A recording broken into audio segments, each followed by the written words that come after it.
Hello. There seems to be an issue with my chat setup. Not that anyone's in here right now, but hello. How are you doing?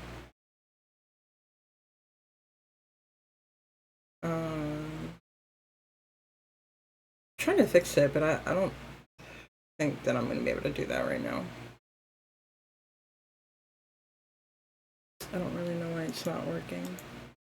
I did update though, so maybe that's why. That's good. Um, the horror game called. No.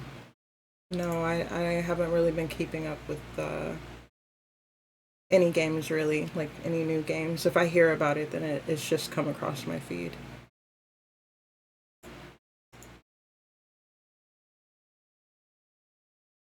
Sorry, I'm trying to.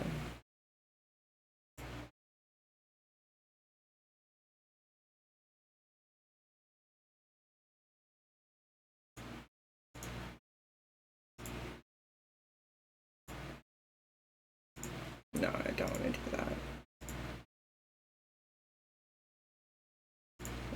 I'll have to fix it later. I think I'll just use the stream manager in the browser. So yeah, I think you told me about that one of the last times you were in chat. Um, that game, but today instead of a game, I think I'm just gonna kind of talk for a while and one of the things that I talked about, like on Twitter and on my Instagram stories, was whether or not I should talk about like my ghost experiences, um, because I have a lot of them. Um, my volume is like way too high for my mic. That's crazy. But yeah, I have a lot of ghost experiences and just like general supernatural experiences. So I just kind of, I think I did like a couple of years ago. I started a series like on TikTok, but quite frankly, the main reason why I was able to do that was because I was by myself at the time. And it's harder for me to record like TikToks and stuff like that if there are people in the house. Um, Something about it is so uncomfortable and embarrassing that I just don't do that. Um, so I never finished it. But I think maybe starting over from scratch here. Plus, I was also told like a couple of times that I should tell those stories with my face on the screen. Um, I'm not wearing makeup today because I'm a little overstimulated um, already because of the hair situation. Um, I've been shaving my head on and off again. This is gonna round back, I promise. Um, I've been shaving my head on and off again for like the last 5, 6 years. And so I haven't really had like actual hair on my head in a very long time. And so the weight of this is a lot, and it's freshly done. Like I just finished it earlier this morning, and so it's painful also because they're fresh braids. So, uh, I can't wear makeup right now, but normally with storytelling, I would want to do the whole bit. But honestly, I wasn't even going to stream today because I'm not vibing on it too much. But I feel like if I'm just talking, then it should be fine. So, also sorry about the box still being there. It's a mess in here, quite frankly. But the whole house is because the kitchen was getting remodeled. It's done now. It looks really good, but yeah, there's the house is a mess. So we're gonna work on that this this weekend, and hopefully I can go back to being a normal person instead of being extremely overstimulated. Um, but uh, back to the stories. I think on my end I got to turn down the music a little bit. There we go. It doesn't affect y'all. But starting from scratch, uh, I don't know. I've always had like experiences with ghosts, which is why it was never a question to me whether or not they were real, because from the get that's been like a thing that I've experienced. So the first story, because there are many, the first story starts with when I was a baby, and it's more of my mom's story that was relayed to me. My dad won't talk about it, but my dad doesn't like ghosts, so like he's like really scared of them. He won't admit that, I don't think, but that's what it is. um, so when I was a baby, my mom told me that there would be times where it looked like some man was like walking around the house, and they had the same build and like kind of gait that my dad did. Which is why, at first she didn't think about it, but then she would like realize, oh, he's not home, because he would be like at work or whatever. And so she would think, oh, maybe it's her uncle, right? Because my uncle would come and help my parents take care of me. Um, and it turned out he wasn't at home either. So of course that freaked her out a little bit, but she chalked it up to like being tired, because baby, and I was a crybaby apparently. So um, there was a lot of crying and not a lot of sleeping going on for anyone in the house. Um, and it wasn't until like my uncle and my dad confirmed that they'd seen this person.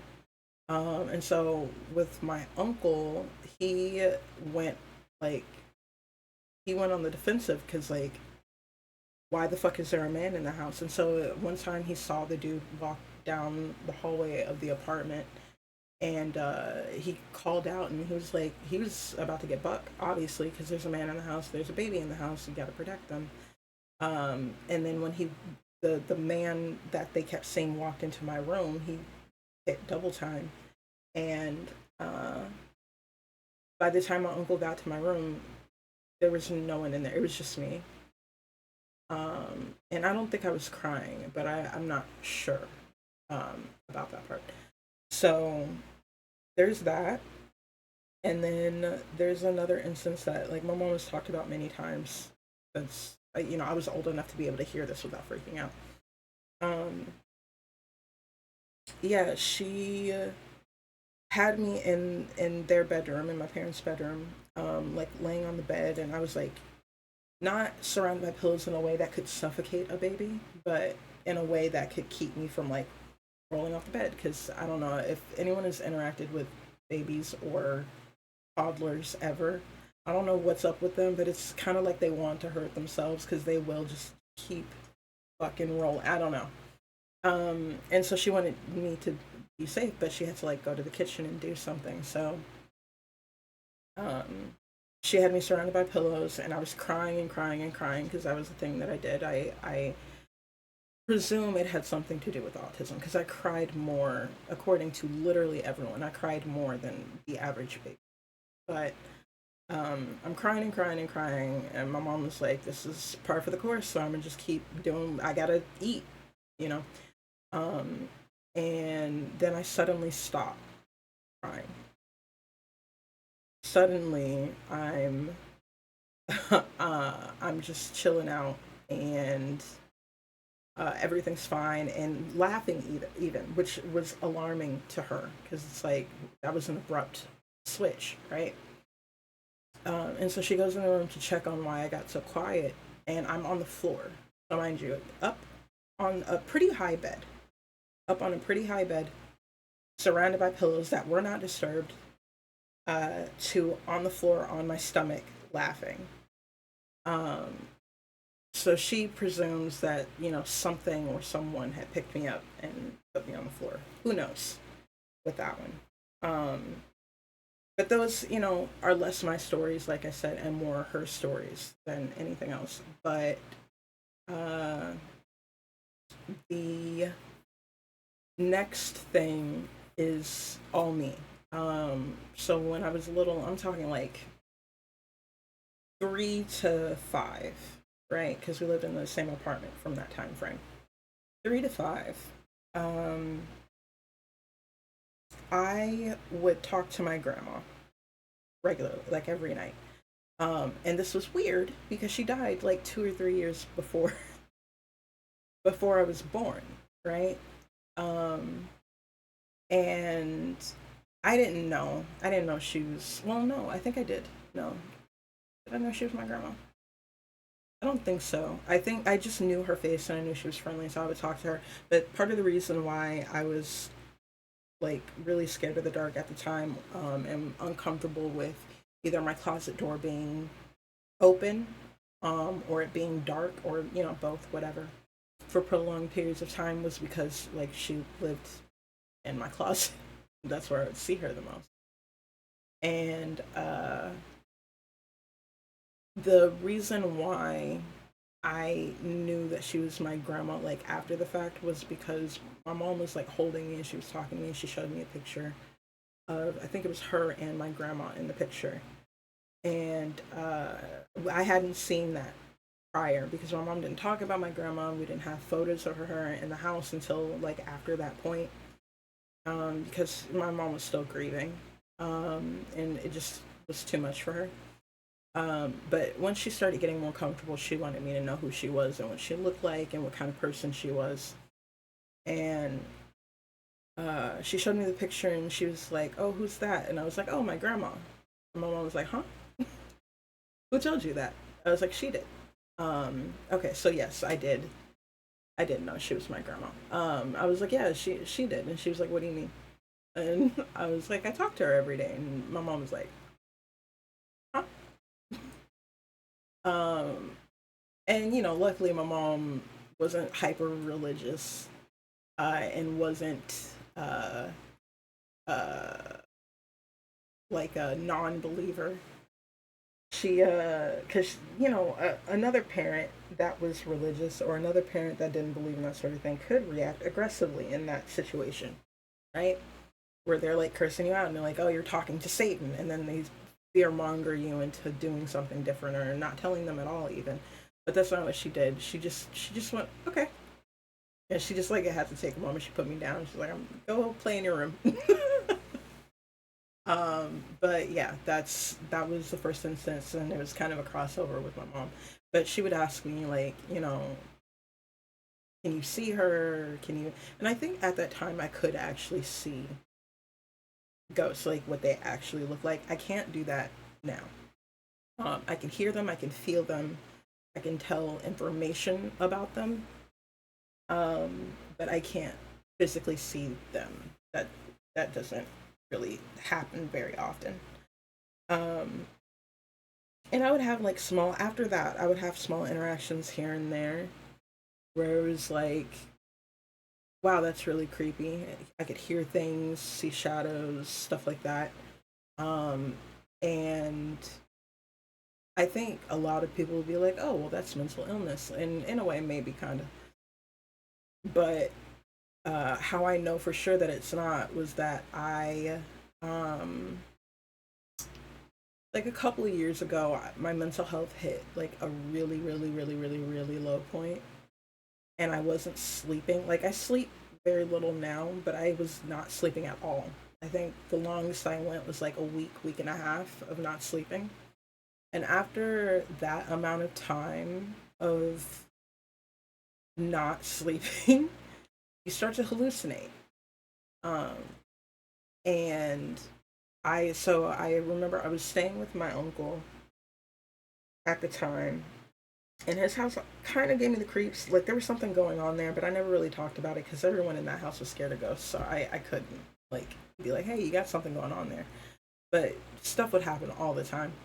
Um, but I remember I would like walked out of my room and I was gonna head to the kitchen, and then I saw like people, like actual people, walking like across the hallway, like across the walkway. And the only reason why I wasn't super freaked out was because I could tell that that wasn't real. So like my interactions with ghosts, that feels like a person. That feels like a person is standing, like a real life person is standing in front of me. A hallucination doesn't feel like anything. You're just seeing that shit. So that's how I know the difference. Although if you're a non-believer, then you know that's different. Sorry, I'm not reading the chat as much. I had some weird stuff, but I don't think I ever had ghost experiences myself. Only sleep paralysis. Yeah, I've had sleep paralysis too. And that one is actually a little bit hard to tell the difference. I think it's a combination thereof, but it depends on like your sensitivity level because my mom has had experiences with ghosts, but she doesn't, not at the level that I do. And if I'm not around, she doesn't have those experiences. So whatever is happening, I think I'm the core catalyst for her. A lot of the time, there's experiences that happen to her, like before I was born. But after, if I'm not around, then it doesn't really happen to her. But some people are more sensitive than others. I think my experiences with that come from like mostly my great grandmother because my great grandmother definitely sees shit and always has. She's always been real sensitive, which makes her a little jumpy sometimes. To be fair, but I used to be jumpy too. Now I'm just like, whatever. Um, but I'm trying to think. There's another point where I can skip to with the stories, but I'm trying to make sure that I don't have anything concrete from like 5 to teenagehood, or preteen, whatever. Um, I don't know. It feels weird, honestly, um,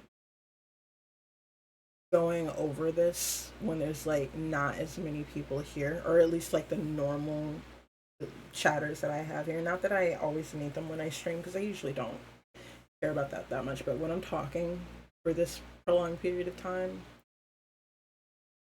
it's kind of weird. Because I'm just kind of talking to myself. But I guess when I was doing the TikToks, I was just talking to myself. Um, so I don't know. I'll just make sure um, that I post this to YouTube and not just to Twitch, because that way, if anyone wants to come in and like talk spooky shit or ask me about my experiences or whatever, I can be like, hey, you can watch that in the previous thing. But no, when I was,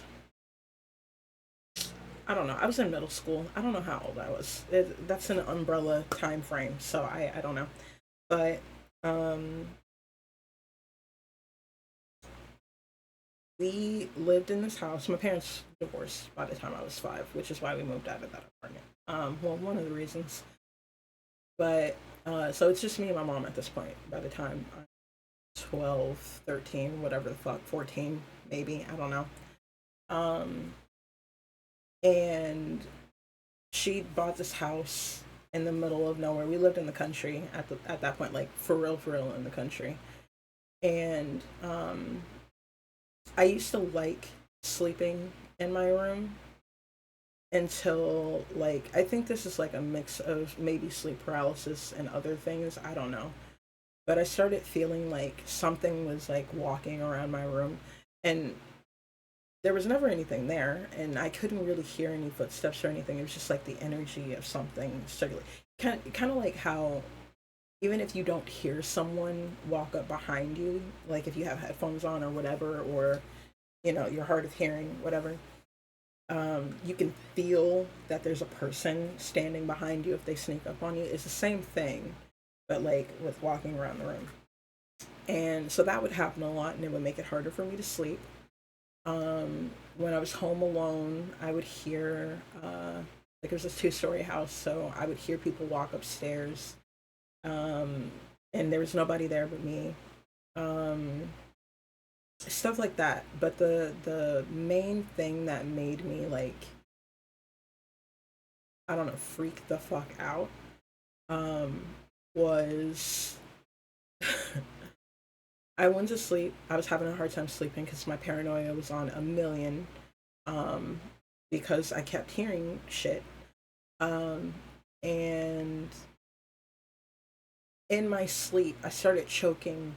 Like it felt like someone like had their hand around my throat. And so at a certain point, I couldn't breathe. So I wake up out of the dream, right? And then I wake up to my own hand being around my throat. That has never happened before that point. It has never happened after. I don't know what the fuck that was. Um, and when I woke up doing that, there was like, I had a light on in my room because I really hated sleeping in the dark at that time for obvious reasons. Um, there was a shadow that looked like a woman standing over me on the wall. And so after that night, I never slept in that room again. I am trying to think of a time that I was in there and I slept in there, but I think I slept. There was like a, it was kind of like a loft area, whatever, upstairs. It was a pretty big house.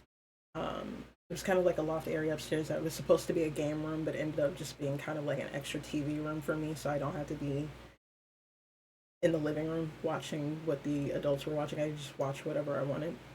And there was a futon in there, so I slept there for the rest of the time that we lived there, which is like a couple of years. Never went. I hated being in my room after that. It was terrifying, and I felt safer when I wasn't in there. I could sleep on the couch. I could sleep in that little extra TV room. I could sleep in my mom's room, but I couldn't sleep in my room.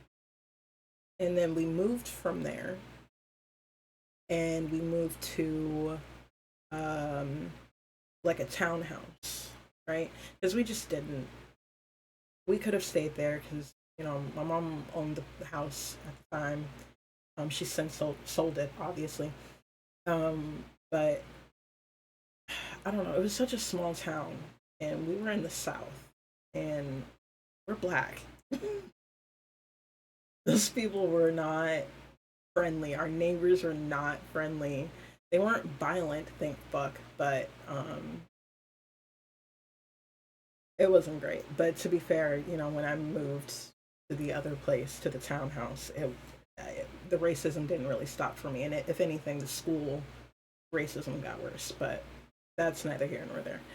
Um, but when we moved to the townhouse, I immediately did not like that shit uh, at all.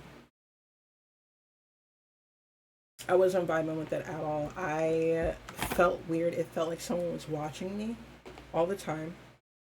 Um, and I tried to be chill about it because we moved to a new place and it's a nice place and the neighbors are nicer and you know all the kids that I go to school with are, well, not all of them, but a lot of them that I hang out with are in this neighborhood. So I was trying to write it out, but and especially because my room was uh, it was a nice room and I had a connecting bathroom and I was excited about that. So yeah, but uh, I always felt like I was being watched, and I thought I was crazy until like one of my friends came over and she was like, I left her in the living room to go grab something, and I was coming right back, and I came back and she was like, no, I understand what you mean now, like it's really creepy in here. And I was like, okay, cool, I'm not insane. So that felt great because I was like, I think I'm being like really paranoid, but like I don't know why, but it was just like it literally felt like somebody was watching me all the time. And then there was like, I don't know, we were there for a year before anything really significant started happening, but it was like a slow progression of shit that would happen. And it kind of started with like footsteps, like full on person footsteps for me anyway. My mom had her own experiences, but uh, for me, the footsteps were regular, and it would be to the point where I was just like, "Oh, it's just my mom," or "My mom has personal," or one of my cousins, because my cousins like lived up the street at one point. One of my cousins came over and just wanted to grab something, and they're just walking around grabbing something before they leave. You know what I mean? But I never really checked because I was like, whatever. And then one time I heard the footsteps, I knew for a fact that I was alone. Um, And because my mom had just left, she had just been like, "Hey, bye," and it was just me and her that lived together. The grand majority of my life, it's been me and her. Um, and yeah, so she had just said bye, and then I hear someone like up in her room. The way the townhouse was set up, this is kind of important. The way the townhouse was set up was very sort lateral. I think that's the correct word. It was just like a tower. And I think a lot of townhouses are kind of built like that, but um, the front door was like one level in and of itself, but it was just really like a landing pad where you can, excuse me, open the door and then you have stairs going upstairs, you have stairs going downstairs. Downstairs is like um, the laundry room, the garage, basement area, whatever you want to call it. That's what was downstairs. You go upstairs, you go up a couple of flight of stairs. You get to the living room, the kitchen, my room, my bathroom, which is also like, the general bathroom for the place. But we never had people over, so it didn't really matter. And then from the stairs, like the stairs are right here, the living room is right here. You can go up the stairs this way. Um, and if you go up the stairs, that whole top level was my mom's room. There's nothing but her room and her bathroom. So there would be, even if there was a person in the house, there would be no reason for them to be up there. And so she'd left, and like, I don't know, 20 minutes later, I hear someone walking upstairs to the point where which was like the most ridiculous and quite frankly, whitest thing I've ever done, where I went up there to check what was going on because I was like, oh, maybe she just hadn't left yet. So I'm expecting my mom to be up there. There was no one there. So that freaked me out, of course. And then stuff like that would happen with footsteps, and either I wouldn't be home and my mom would hear it, or um but she would often chalk it up to like the neighbors. But the neighbor, you can never hear the neighbors like that. I'm going to be quite honest. I don't think I ever heard our neighbors in that townhouse ever, um, which is crazy when you think about it, because a lot of these places aren't built like that anymore. They haven't been since I've been alive, quite frankly. Um, and at some point, it kind of escalates where it's like I can hear the cupboards in the kitchen because the kitchen was like right next to my bedroom. It's like bedroom right here, kitchen over here. Well, we share the same wall. And I could hear the cupboards opening and closing in the kitchen. And I always thought, okay, my mom wants a midnight snack. Whatever. We are wont to do that. We like a little snacky snack before we go to sleep. Is that healthy? Probably not, but who cares? Um, and so that's what I always thought it was, right? Um, and I didn't find out until much later that 9 times out of 10 that wasn't her. If I couldn't hear her talking like on the phone or something, probably wasn't her. Um, it was just the covers opening and closing. I found that out because I asked her. I was like, "Hey, it was like 3 in the morning. What were you doing up?" And she was like, "What are you talking about? I was asleep." I was like, "You weren't in the kitchen?" She was like, "No, what?" And I'm like, "Well, someone was in the kitchen opening cupboards at like loudly, like slamming them." And she was like, "No, that wasn't me." And I was like, "Okay." And that kept happening. And then it got to the point where I'm realizing now, like in this moment, uh, I used to get yelled at like a lot. Well, not yelled at, but a stern talking to about uh, leaving the cupboard doors open. And every once in a while, because a teenager, every once in a while I would, because I would forget. I neurodivergent brain on top of just being a child. I would leave one open, but not with that level of It's like you walk into the kitchen cupboards are open for some reason. Um, and so I would get stern talking to us about it all the time. I'm like, I didn't leave the cupboards open. What are you talking about? And then go into the kitchen, the cupboards are open. So I think that whatever it was that was slamming them was also leaving them open, right? Um,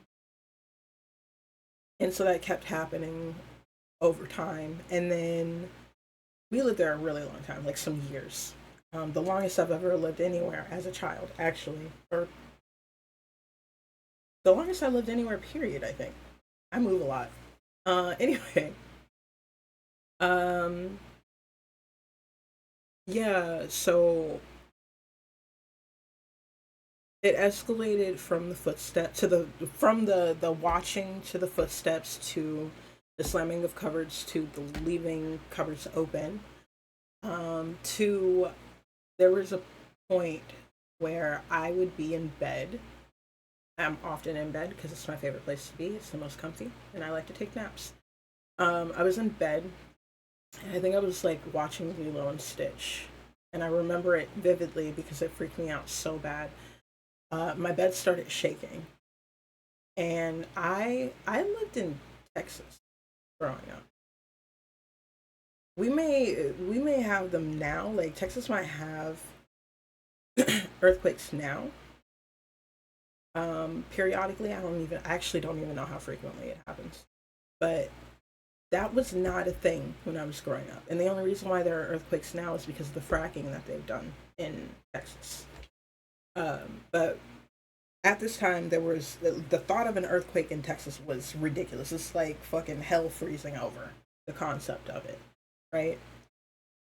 And uh, my bed starts shaking, and I start thinking, "Oh my god, is this an earthquake?" Like I thought the world was fucking ending, right?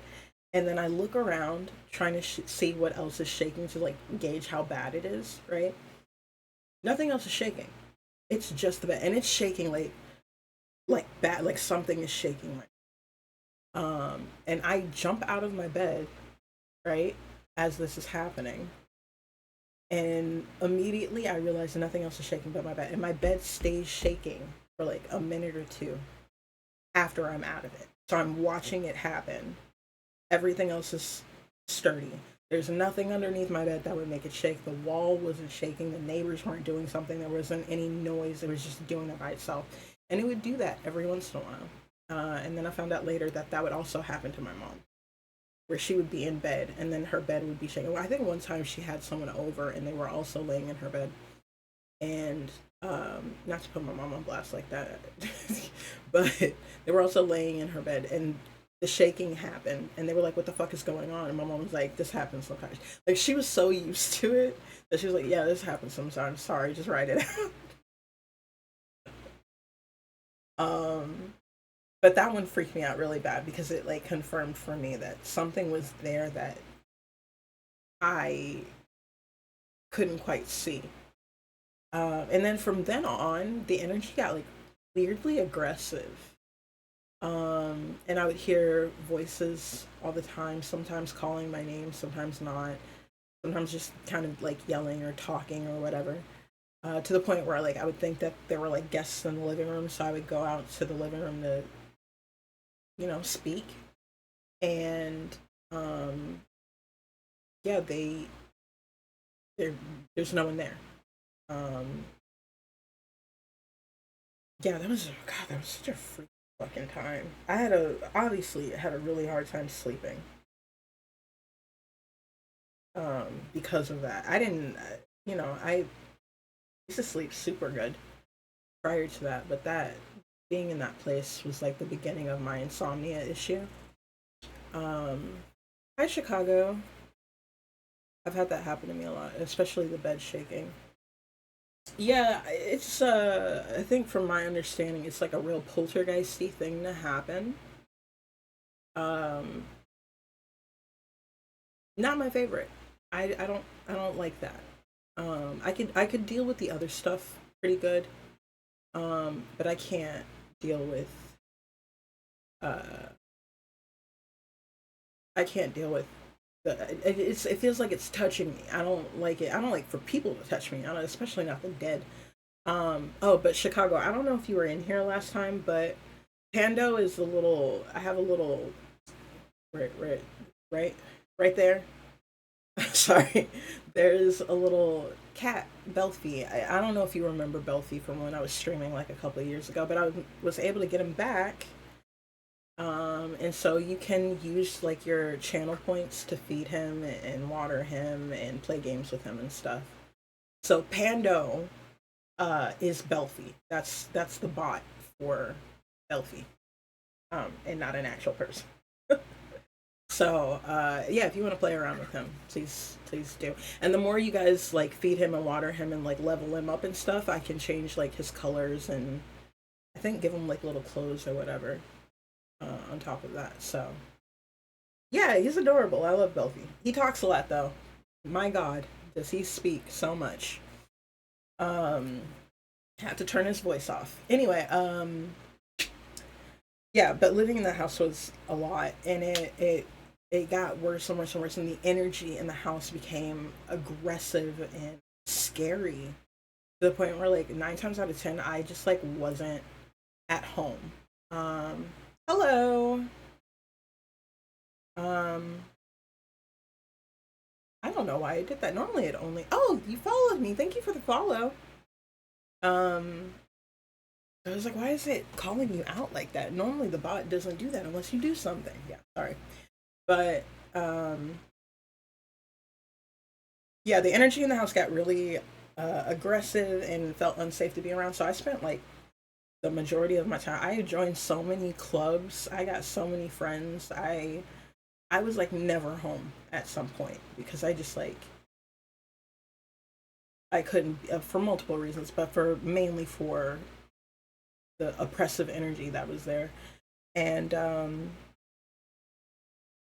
yeah, so it gets a little muddled, like the time frame of a lot of it. But I'd gotten so used to it that I just kind of like would start talking to it. So anytime it did something where it would like knock something over or knock on my door, because that's the other thing, it would bang on my door a lot. My bathroom door and my the one that leads to my bathroom and my bedroom door, uh, quite often. Um, there was a time, again, not my story, but my mother's story that she shared with me, uh, where I wasn't home. I was on my way home, but I wasn't home, right? And the way that the stairs were set up for the townhouse was like there's like a banister in between the stairs, so you can't see who's coming up. But if the light is on, you can like see a shadow of someone walking up the stairs, right? You can hear them coming and you can see their shadow, but you can't see them until their head pops up after they walk up the stairs. Um, and so my mom was sitting on the couch right across from the banister of the stairs on the phone talking to someone. And I don't know if she heard the door close or not, open and close or not, but she said she heard someone start walking up the stairs, right? Um, I hate those kind of stairs. Yeah, the stairs weren't a problem until shit like this started happening, to be honest. So it wasn't like an issue. But she hears someone start walking up the stairs, and it's a couple of flights of stairs, so it takes a minute. And so she starts calling out to me while she's on the phone. She starts calling out to me and being like, "Hey, you're home earlier than I thought. I didn't realize you were that close." And there was no answer because I wasn't there. And so she starts calling out my name because she's like, "Why the fuck are you ignoring me?" Because that would have been unacceptable. No answer. And so whoever, whatever is walking up the stairs continues walking up until it gets to the point where like your head would pop over the banister so you can see who's there. And then they stop and they just stand there. And my mom said that it was just the shadow standing there, right? And so she goes quiet on the phone and she stops talking and she gets up very quietly. My mom's an ex-veteran, my dad's an ex-veteran. They know how to handle themselves, right? And so she gets up to get closer to try and figure out who's there and who she needs to bash in the head and throw down the fucking stairs because why the fuck are you in my house? She says she gets to the banister and no one is there, and not only is no one there, but the shadow vanishes. And so stuff like that would happen. I actually can't remember if I had experiences like that because I have a habit of repressing memories that freak me out too bad. So, um, yeah, but being surrounded by that just all the time, it's just constantly shit like that happening all the time. The voices, the walking, the touching things, the shaking things, the our shit would go missing all the time. Like you you put something down in one place, and this is like not even a neurodivergent thing, because sometimes I do that, and I'm aware that that's what I'm doing, right? Um, with this, it would be like I would put it down, and I know for a fact that's where I left it, and then it would be gone, and I'm talking gone for days. It can't be found anywhere. And then all of a sudden, it would pop up like on my bed, where I get up from my bed to go to the bathroom or to shower to get dressed or whatever. I come back to my bedroom, and whatever I've lost is on the bed where I was laying. How the fuck would that happen? So, um, yeah, Yeah, it's. I mean, it doesn't creep me out as much now because like it happened a very long time ago, and um, I'm not as scared of things as I used to be. But living through that shit is like absolutely the fuck not. Like I was so scared all the time. I was stressed out all the time, which is probably why I wasn't able to sleep. Um, yeah, it was just a bad time. Um, and uh, oh, there was a story that I skipped in between like 5 years of age and this point where I'm living in high school and we're living in the townhouse. When I was like, I don't know, 9 or 10, we lived in another place, right? Because we moved a lot. Like I said, we lived in a different place. And in this place, it was just a hard time for me in general because I had lost my uncle, the one that used to stay with my parents to help take care of me. He passed away around that time, and so um, I was just having a hard time in general. Plus, I was in a new place. I was getting bullied like constant, like it was like all day, every day. I was getting bullied, um, and yeah, just not a good time. So I was having a hard time in the first place. But then on top of that, um, something was wrong with the house. Like for real, I couldn't get comfortable in my room.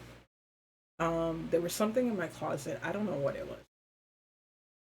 I like to think it was my uncle, but I know my uncle would not scare me like that. So probably not. But for some reason, entities are very attracted to closets, particularly grandmas. But that's why I don't like closets. If there's a closet in a room and there's a door to it, that shit has to stay closed, especially if I'm fucking sleeping. It cannot be open. I'm not comfortable with that. Um, but I would have nightmares of like getting murdered. Well, not mind you, 9 to 10 years old. That's a lot, and I didn't really watch horror movies either because I was so freaked out all the time from the experiences that I was having.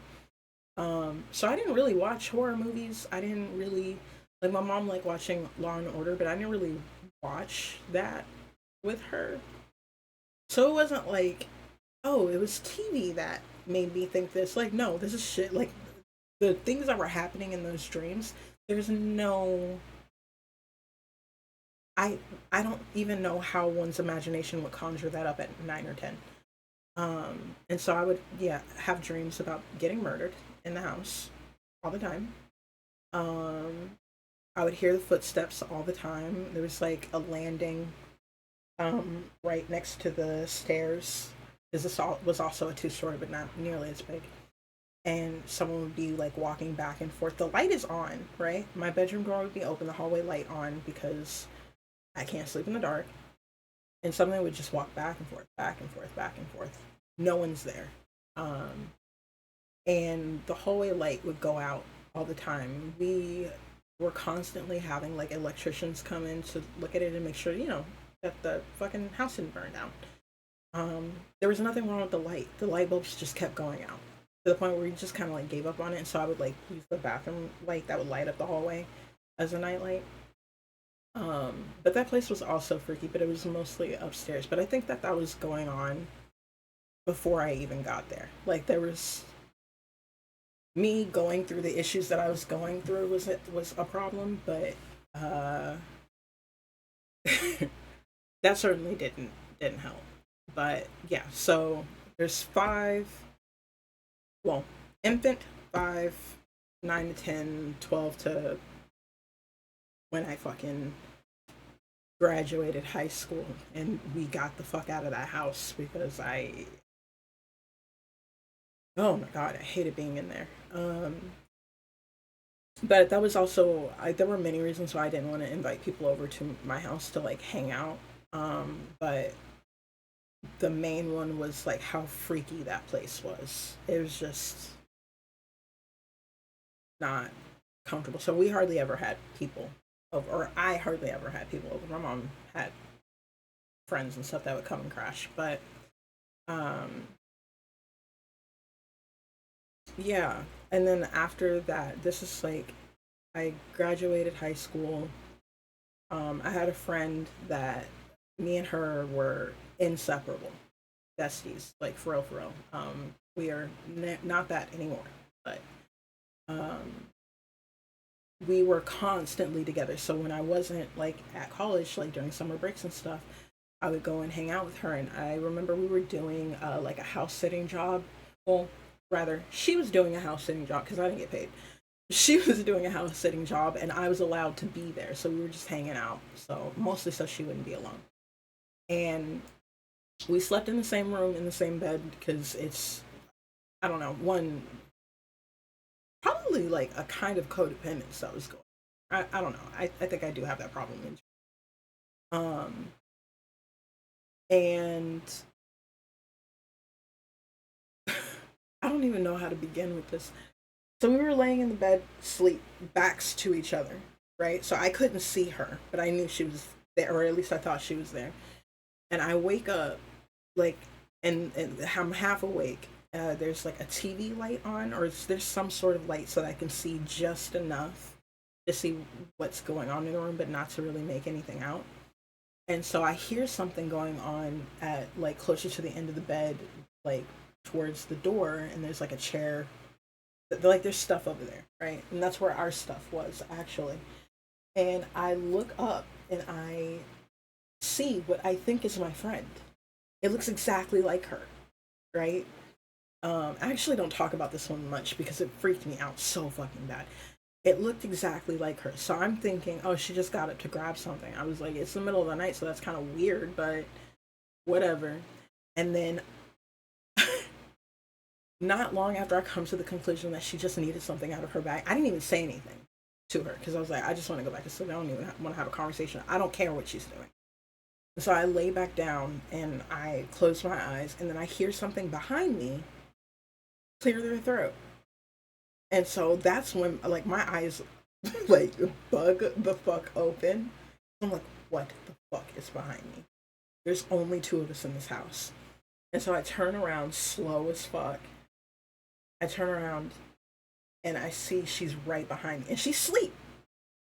Right? She didn't I don't know that she cleared her throat because I don't think you can do that in your sleep. I think she like coughed or something. She made some sort of noise, where it's like a human noise. And I turn around and she's right fucking there, just sleep. And so I'm like, because she was just over there. There's no way in the time frame that this happened. It's 5 seconds in between. There's no fucking way she got from all the way over there to right behind me and is asleep. Right? And so I turn slowly back to where I just seen her. Nothing there. There's nothing there. And so I was like, this is too fucking scary. I can't do this. I can't. I was like, I'm gonna just go back to sleep. And also, to be fair, I was a little high. Tiny bit. It was just some weed. But I have never in my life before or after that shit seen anything like that. So I don't think that had anything to do with it. Oh, you got leveled up. Nice. Yay, Belty. But yeah, that one freaked me out the most because I was like, originally when I talked about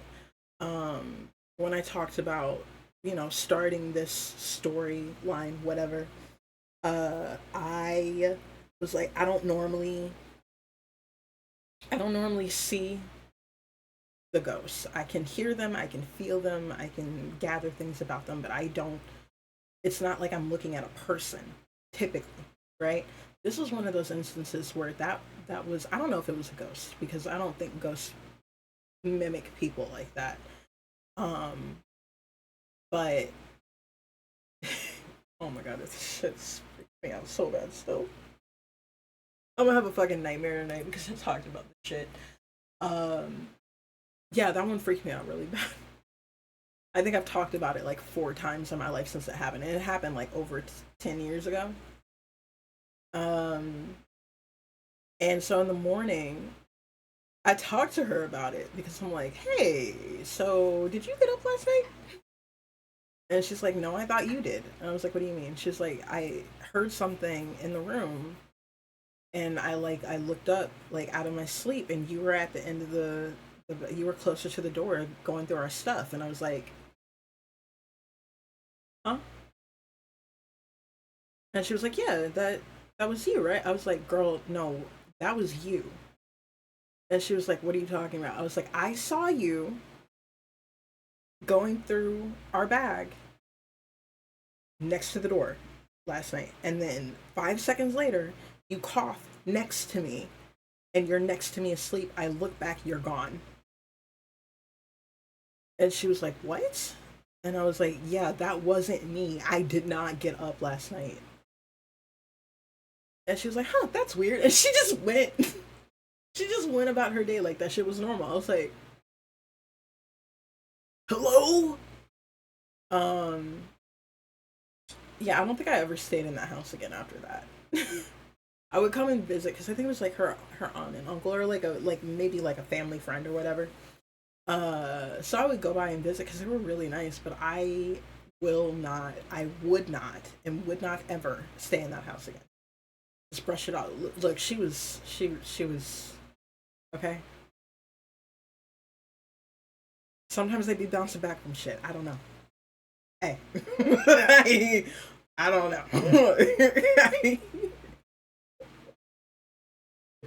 She was like, "Huh, that's weird," and then she just moved on, and I was the weird one for okay.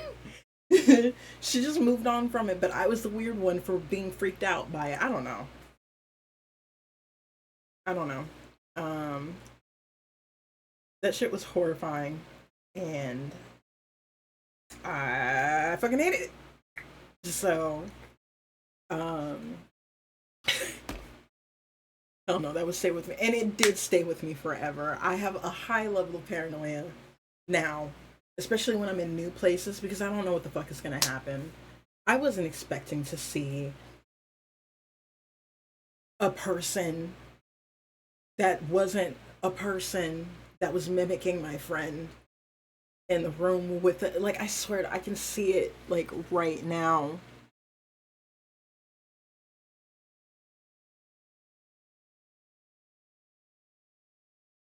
Because not only did I see her, but I could hear the thing that woke me up was her shuffling in the bag. And actually, I think I did try to ask her, be like, "Hey, is everything okay?" But I never got an answer, and I was like, "You know what? I actually don't give a fuck enough. I'm actually sleepy enough to not give a fuck about this. Um, and if you're not gonna wake me up and tell me what's going on, I don't care." So I try to go back to sleep. Lo and behold, she's right next to me the entire time. She was right next to me the entire time. Who the fuck is that in this house?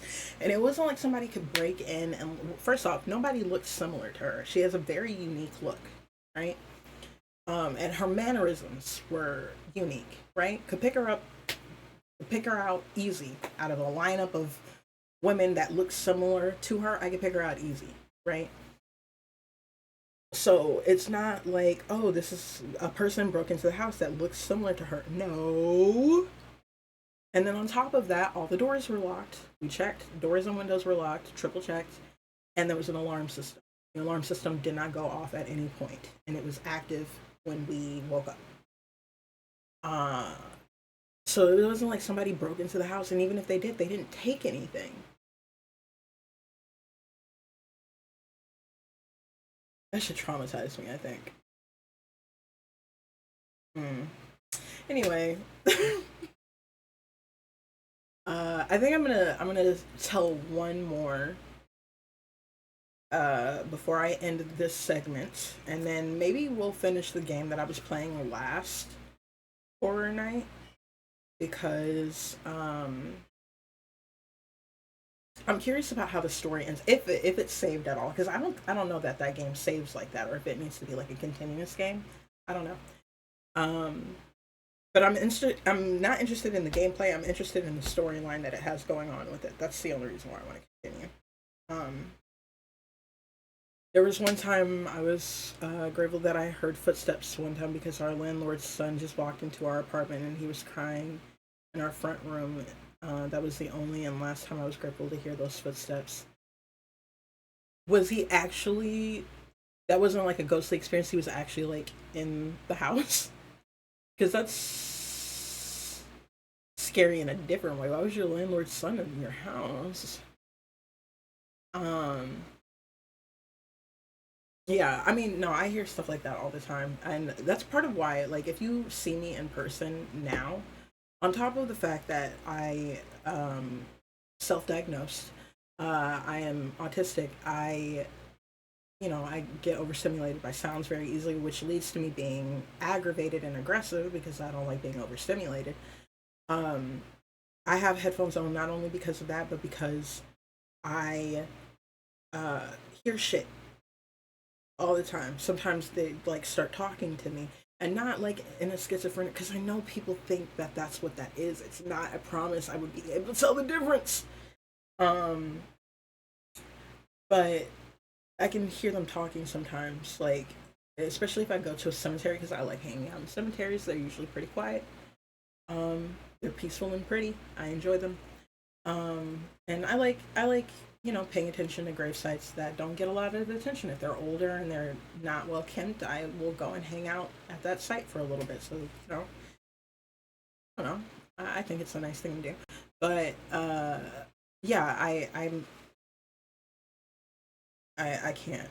can't be hearing all of that all the time. I'm already a little crazy. I don't need that. The headphones help. No, he actually walked in. His fiance either broke up with him and decided to come in our house. He was also okay. Well. I mean, he still shouldn't do that. But if he was drunk and heartbroken, I understand why he was a little confused about what he was doing. Um, but the next and the last story for this segment, because there are many more.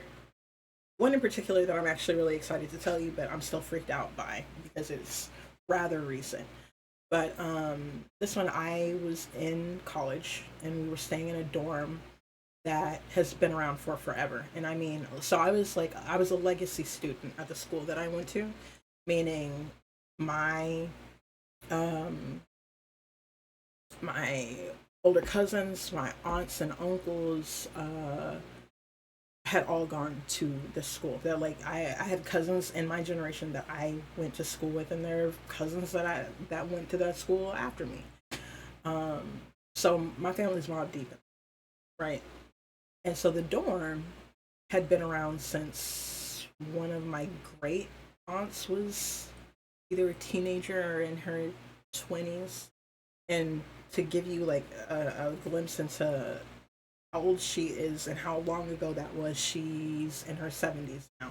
She looks great. If you saw her, you would think she was much younger than that. But she's in her 70s now, and in her 20s is when they built that specific dorm, and I think it was like the newer dorm and the nicer one.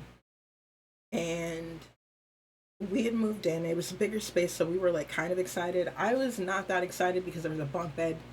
My roommate was being an ass at the time. She ended up being one of my best friends, so if she sees this, I love you, but also fuck you. She took the bottom bunk, and the way those bunks were set up, people would fall out of them all the time and hurt themselves. And actually, one of my aunts, that happened to her. She had the top bunk, and she fell out of it and she hurt herself. And she was a cheerleader, so she couldn't cheer for like months because she had broken something. I think it was her arm. She broke her arm. And so uh yeah, so I couldn't do that. So I slept on the floor regardless. Um but in that dorm, like, and I usually didn't tell people these sorts of things because one, I'm so used to these people telling me that I was being crazy or weird or I was seeking attention or whatever when I would say that because I went to a predominantly white school when I was growing up. I think there was only one predominantly black school that I went to, and it was like in elementary school. So if you ever wonder why I am the way I am, that's why. But we didn't talk about it for the long. Me and my roommate we didn't talk about it for the long, so we didn't talk about it a lot because we didn't get along super well when we first moved. Um, but after a while, we started hanging out together, partying together, whatever. And so we were cool. So we started talking, and she was like, "Hey, do you feel like our room is haunted?" And I was like, "Oh my god, yes." Uh, and whoever was doing the haunting, it wasn't bothering me. She seemed like a real nice lady, actually. It was a woman, an older woman, like old. Like, I'm talking, I don't even know what fucking year she was from. She was wearing one of them old timey dresses. Um, like the ones that are like long sleeve with a bit. Um, and I couldn't see her as much, but it was more like sometimes they give you like a visualization of themselves. Um, but yeah, she would stand behind our door, like, and there wasn't anything behind it except for like a wall. So she was just in between the door and the wall, and that's where she liked to hang out. I hate bunk beds. I don't hate them. I just hate them when they're too high. I am, and it was too high for me, and I am 6 foot tall. Do you know how high that shit has to be for it to be too high for me? Absolutely not. Whoever built that shit was a fucking sociopath. Um, like early 1900s. I feel like mid 1800s. Like it was an old dress. I maybe I'll sketch it out if I can. I don't know. My drawing skills aren't as good as they used to be, which is frustrating. But I might sketch it out for y'all to see at some point if I remember. Because it, I remember the design of the dress. I just don't know um, what year it's from or what genre. But um, I was like, yeah, oh my god, yeah, she lived, and I was like the lady behind the door, and I was like, yes, and I was like, oh my god, bitch, I'm so glad you said that. And then like other people would come in because for some reason people like to be in our room. I don't know.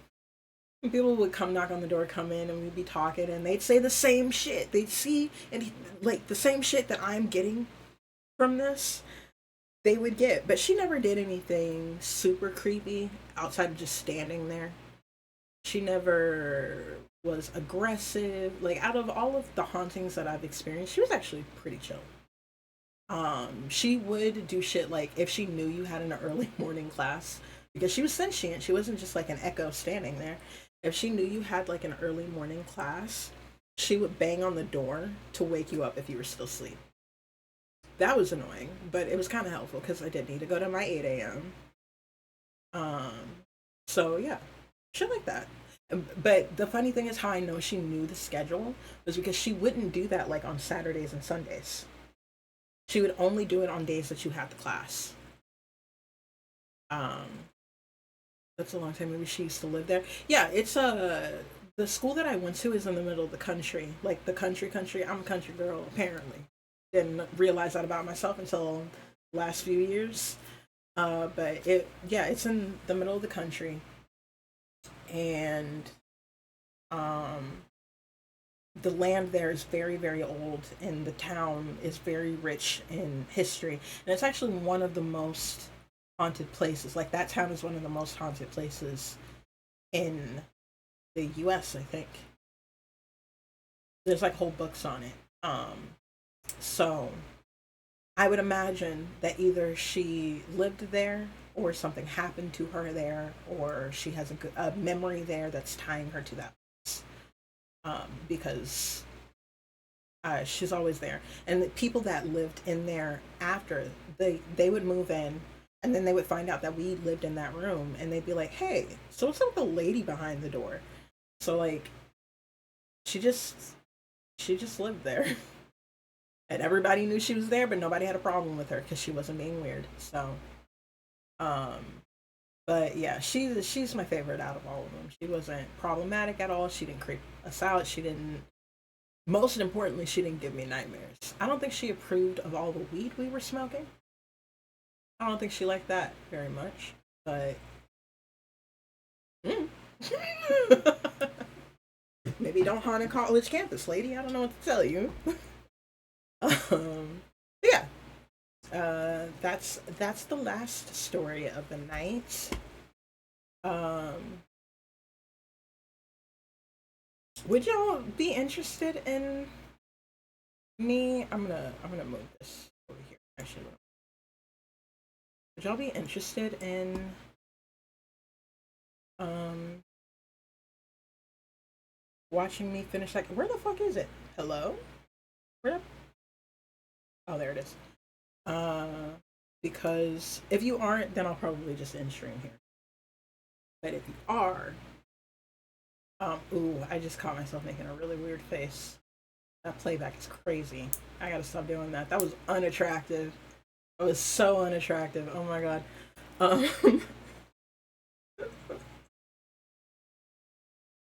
uh, if you aren't interested, then I'll probably just end stream here because I am tired and my head hurts really bad from the braids.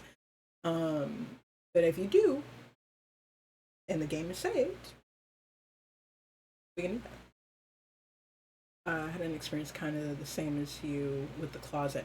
Yeah, there's always a closet. Actually, maybe one more. The friend where we had that doppelganger situation in the house. Um, I was at her house this time, and her grandma had passed away, which she didn't tell me, mind you. She didn't. She was like, "Yeah, she just passed away," and I was like, "Girl, why didn't you tell me about that?" And she was like, "I didn't really want to talk about it." I'm like, "That's we spent like every day together." Um, but she didn't want to do that for some reason. But I was like, "Yeah, your grandma's in your closet." And she was like, "What do you mean?" I was like, "There's a little," and I can't remember this description now, but I described her grandma to her and the energy that was there, which was positive. She was like happy to be there with her. I was like, "Your grandma's in your closet." She's like, "Right now?" And I was like, "I'm pretty sure always, but yeah." Um, grandmas like closets. I don't know. Also, that night when my landlord's kid came and I saw the ghost that lived in my closet, like low key warned me before I walked out there. My closet, a father and his son were. Yeah, men. I don't want men anywhere. Ah, a man? Why is a man here? Why didn't she tell you? I don't know. But I find a lot of my friends do that where they are going through something traumatizing and they'll wait to tell me that they're going through something extremely traumatizing. I think in part it's because they're so used to other people either not giving a fuck or um, maybe using it against them or something. But I cannot express enough that if we are friends and you are going through something, we are friends with an established relationship, and you are going through something like that, you can tell me that.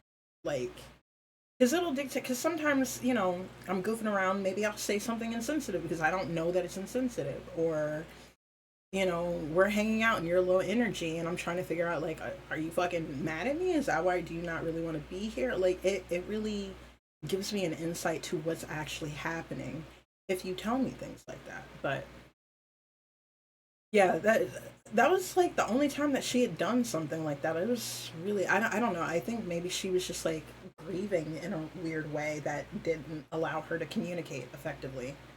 Maybe she didn't want to talk about it, or grief is weird and it makes people behave in very strange ways. So knowing that,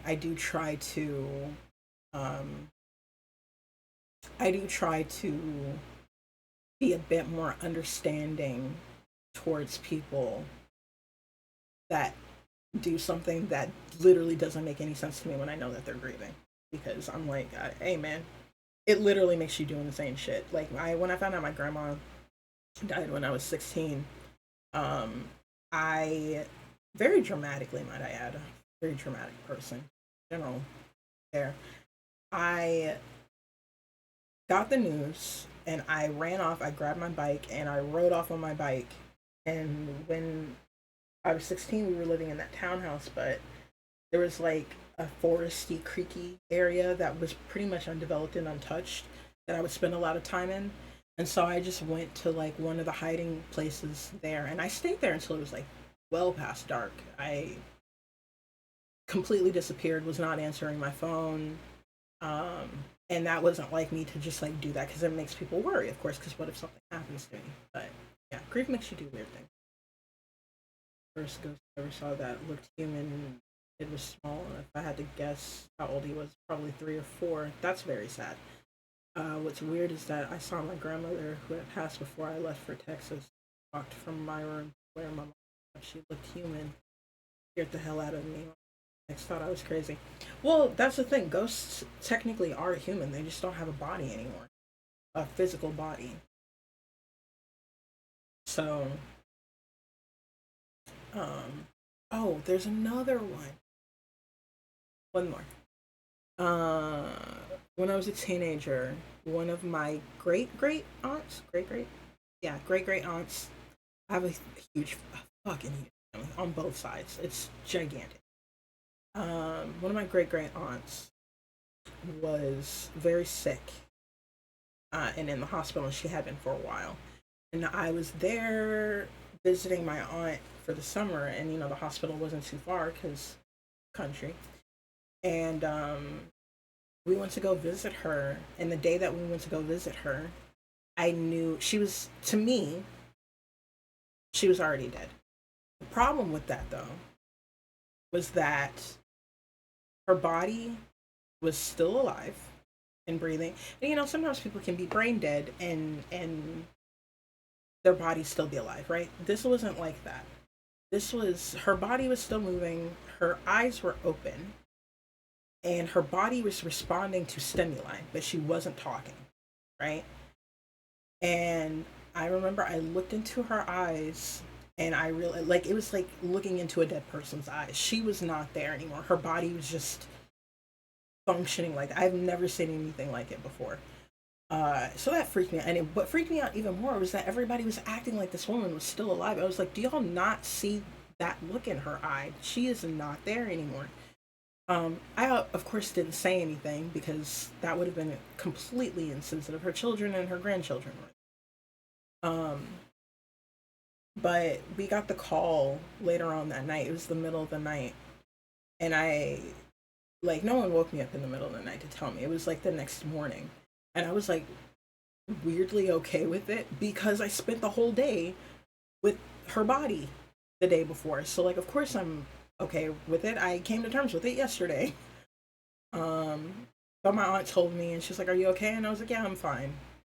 Um, but yeah, I told my mom after. I was like, "Yeah, knew she was I knew she was dead already." My mom was like, "How?" I was like, "Her eyes were she wasn't there anymore. She was moving, but she wasn't there." She'd been gone for like a whole day before her body gave up. It was really creepy. But that's why I avoid hospitals because I can feel that. I can feel it, I can see it, I can smell it. I don't want it. I don't go there. No, thank you. Anyway, let's try to pause the music. Let me try not to make any more unattractive faces. Fuck is going on there? Anyway, I'm gonna try and open this again. And hope and pray that it works. I don't know which monitor it's gonna be on. We'll have to figure.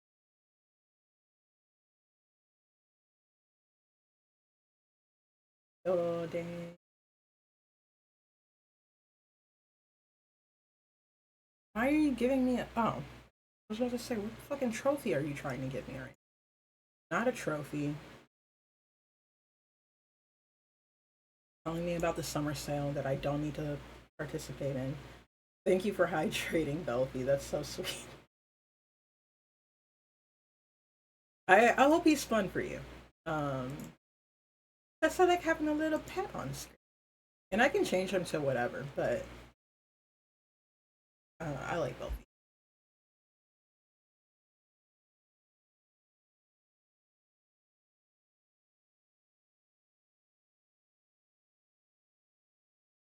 All right, we are going to try and continue this game.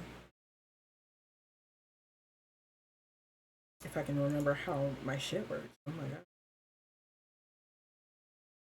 Good lord. Thing. A category. Ah!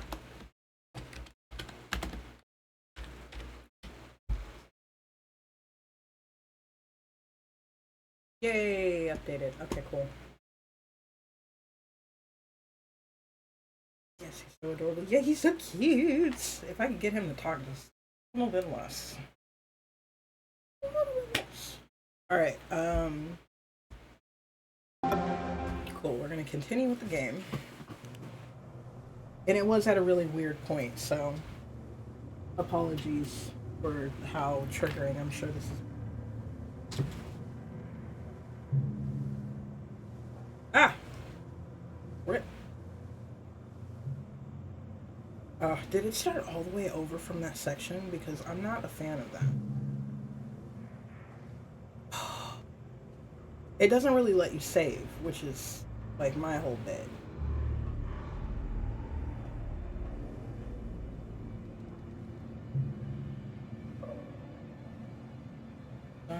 Atlantic Park has closed its gates. A jeering throng of townfolk gathered as we hung the heavy iron padlock on the gates. Small-minded fools scared of what they don't understand. The machines lie silent and dejected. I'm not beaten. I have sent my wife and son back to... Oh yeah, we read that one already. What have you done with him? Oh, sorry, that was me.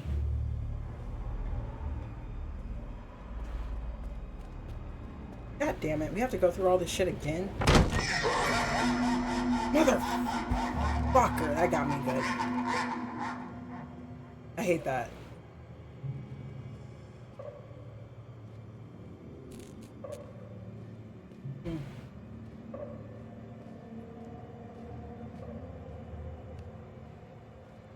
I'm annoyed mostly because the last bit that we got stuck on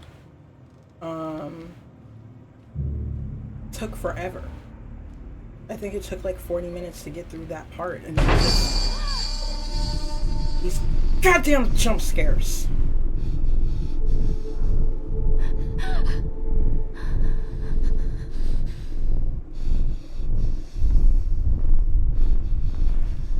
Yeah, I think in part because I'm not really paying attention. If I was on my toes, I'd probably feel different. Oh, there's that creepy guy again. Don't know what his deal is yet, actually.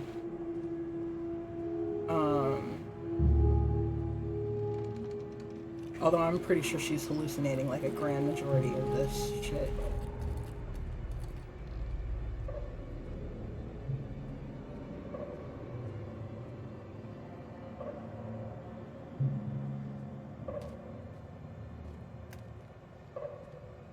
It's crazy. Oh, this is a dead end, which is weird, but you know.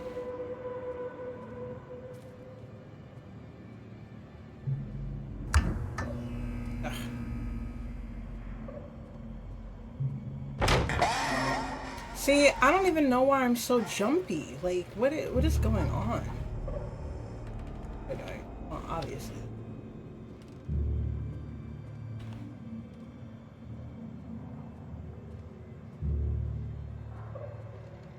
Because I remember the mirror thing is actually really cool. Because most, hey guy, because most games, they don't do that. I like that. I wish that they'd put more effort into something else, like rendering.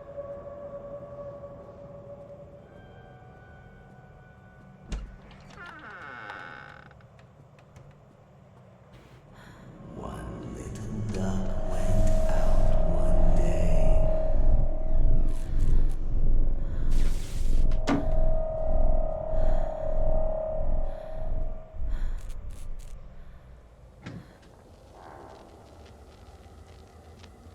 And so we're gonna do this 50 million fucking times. I'm not even gonna check the fucking doors because I know that they don't work. So now we're just okay. So I do want to take a little bit more stock in like what the rooms look like because I remember last time she just kept delving more and more and more into insanity. So we'll see how that goes. Um, Nightmare Circus Fairn Coma is the Fairn Coma. Okay. A circus burns to the ground and on the opening night. Oh my god, I can read, I swear to god. Killing dozens. The owner is put to death by an enraged mob of townfolk, just as he shouts out a curse. Now Raven, a dark-souled wanderer, comes to the ruins at dusk in search of his missing mother. Let the show begin. And I think um,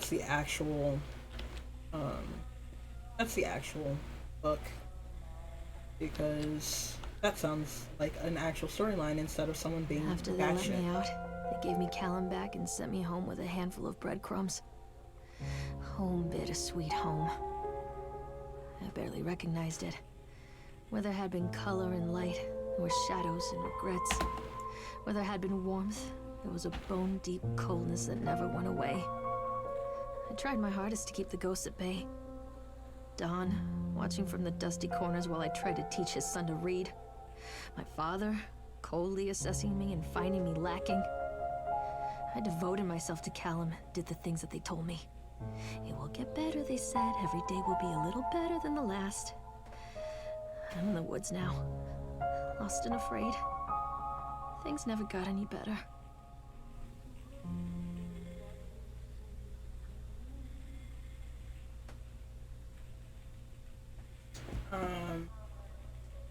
She hates her kid.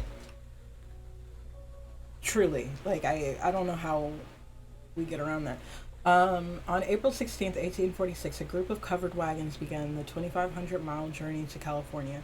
Just 8 months later, they found themselves stranded in the Sierra Nevada mountains with very little bite or sup. I hate that.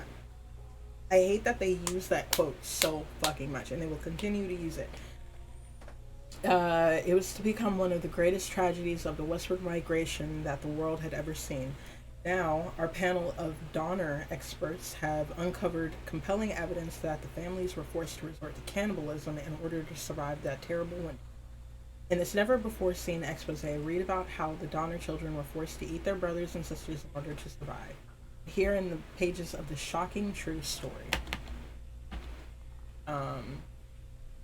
I find it funny that with this book in particular, like some of the details may change, but the thing that stays consistent is the cannibalism. I think that's quite interesting. Okay, so that didn't have blood on it at first. And it did, god damn it. And it did exist. Because last time that I played and went through this, I didn't notice it at first. So we're going to try and pay more attention to everything. This doesn't have any writing on it at this point. Makes sense. Why is my mouse? See, I'm constantly having to fix my fucking. There we go. Why are we moving that fast? Alright, The Wilting by Susan Anscombe. With this novel, Susan Anscombe cements her place as one of the most important science fiction writers of a generation.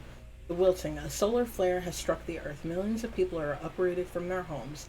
A young meteorologist searches desperately for a way to stop global overheating. An exotic, I don't like how they did that. Exotic dancer named Chance O'Hara is the key to saving the world again. Dynamic, exciting, bombastic. Everything we've come to expect from an Anscombe novel. Chance O'Hara. Okay. Chance O'Hara is back, and you better believe that she's bigger and bolder than ever. Okay, so we can't interact with that radio, but it is doing a bit right now, so that's good to know. I do think it's interesting that this hadn't changed the entire time. That note from Callum. And there's nothing here to click on or in. I really wish you could turn that water off, though. the wrench doesn't show up after this, so I also find that interesting.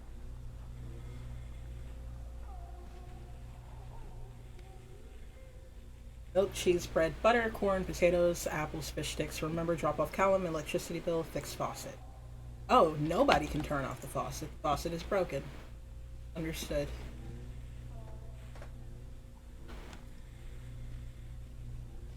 Drawings are still normal. Chicken, potatoes, apples, wine, water.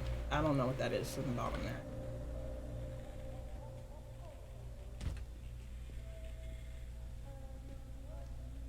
That doesn't open. I'm not going to bother.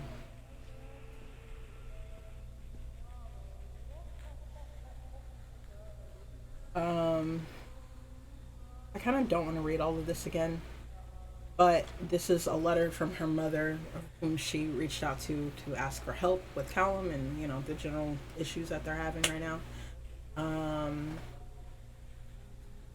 But her mom was basically like, "Yeah, I don't want anything to do with you because you ran off with your dad." Crazy, but okay.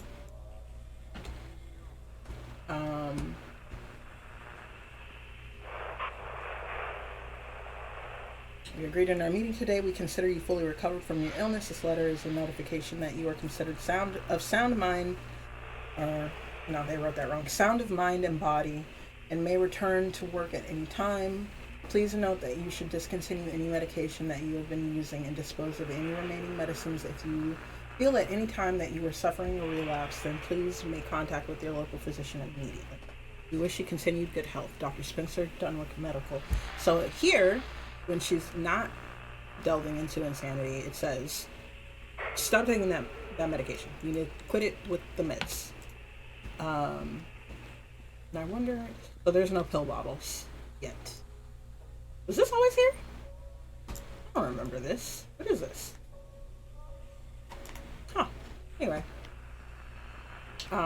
So yeah, moving forward, and then we'll go here.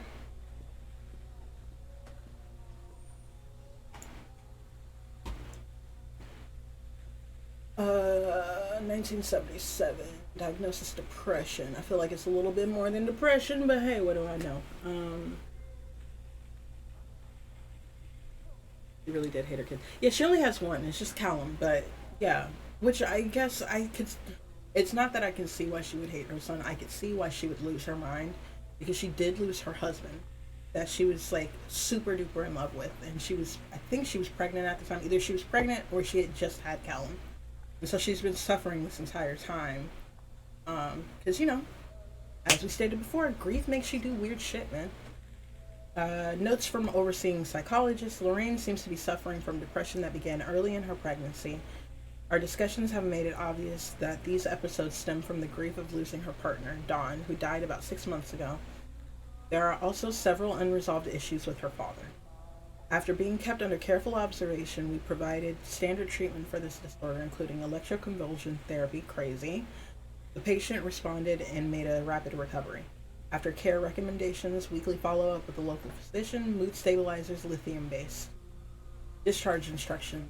Lorraine has a newborn son, Callum, who was placed in foster care shortly after birth when Lorraine displayed symptoms of disorientation and depression. It is our judgment that Lorraine is fit to have her son returned to her, and as long as she follows the recommended aftercare routine and continues with her medication, we have faith that she will be an effective caregiver. Lorraine has her own housing, and her employer, Susie, said that she is welcome to return to her shifts at the diner. Norma Creed, a local woman, has offered to care for Callum while Lorraine works. It is with the support network in mind that we feel confident releasing Lorraine from this institution. Medication instructions. A prescription for Zoloft that can be filled at Flagg's Pharmacy in Kingsmouth.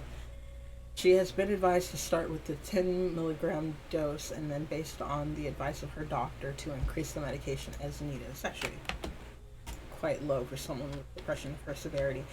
1977. Hold on, I want to see something.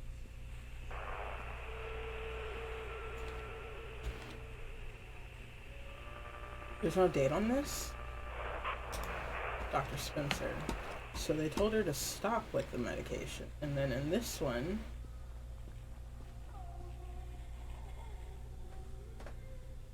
told her to continue.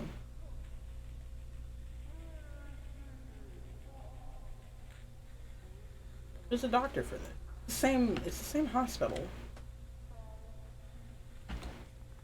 That's interesting. Miss Maynard, our inquiry to the estate of Mr. Donald Williams. Ah, this is the one where it's like this is really fucked up.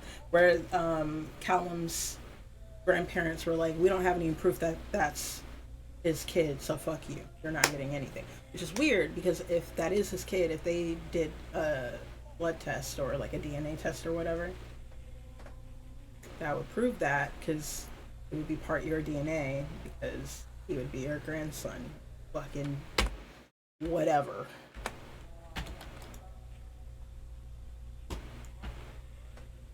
I don't know.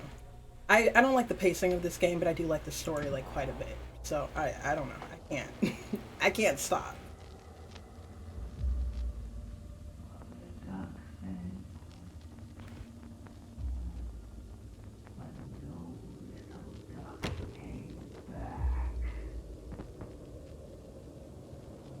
I gotta turn the volume up on my end. Can y'all hear the game? Well, let me check that actually.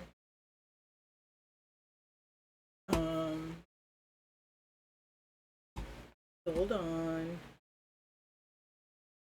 There we go. Oh no, y'all can hear that. And actually, maybe more than you can hear me. So I don't know why I was worried about that. Oh. That's funny. Okay. The drawings haven't started to change yet. There is more Zolofts, though. Or Zolift. My bad. Okay, the park, it was a wait. Oh, it starts getting weird immediately. The park, it was a wait. And on the child for take, and use the joy for bait. And while their mother's mind is breaking. Analgesia? When? I don't know. Obviously, they took the kid, right? That's her Zolift, right?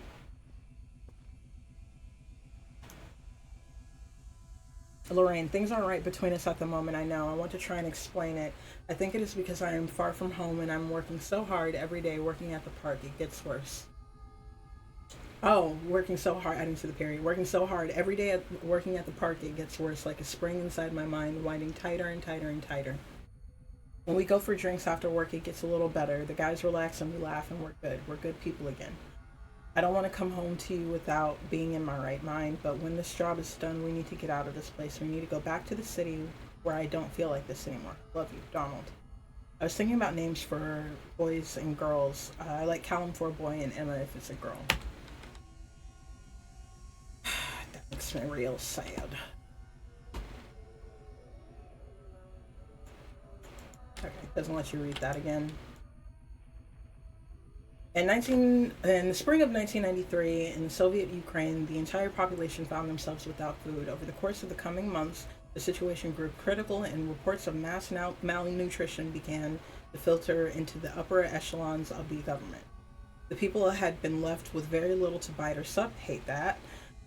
It was to become the greatest of tragedies of mass starvation in the world. That the world has ever seen.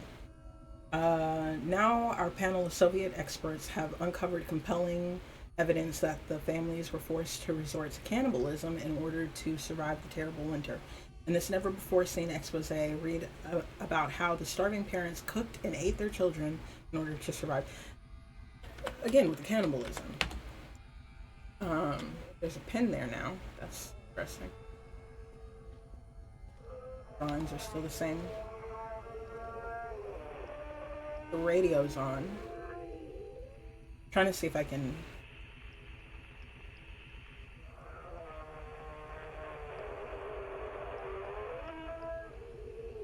I mean, there's a voice there, but you can't really.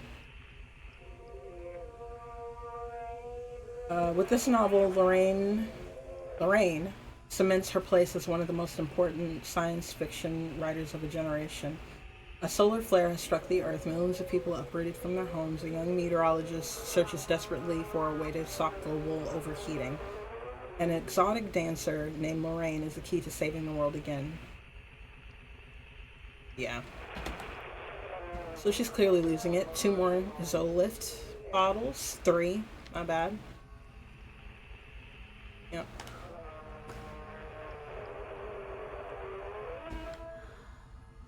She's breathing harder. That's for fucking sure. Jesus Christ.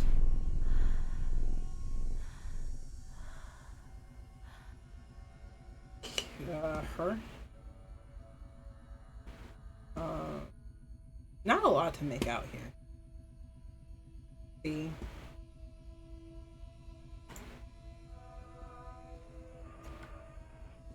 It doesn't let you touch the hat again. Cool.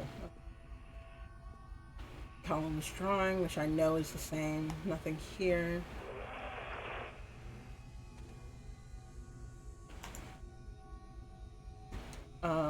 Still food. Zolift's prescription has been added. Take the pills, follow up with Dr. Spencer, organize babysitter for Callum.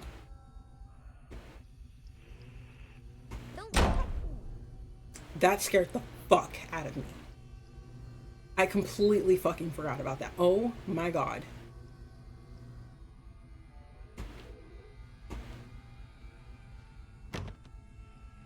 Jesus Christ.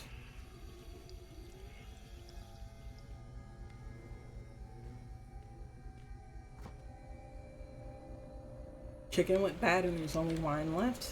That's cool. Sink still isn't fixed.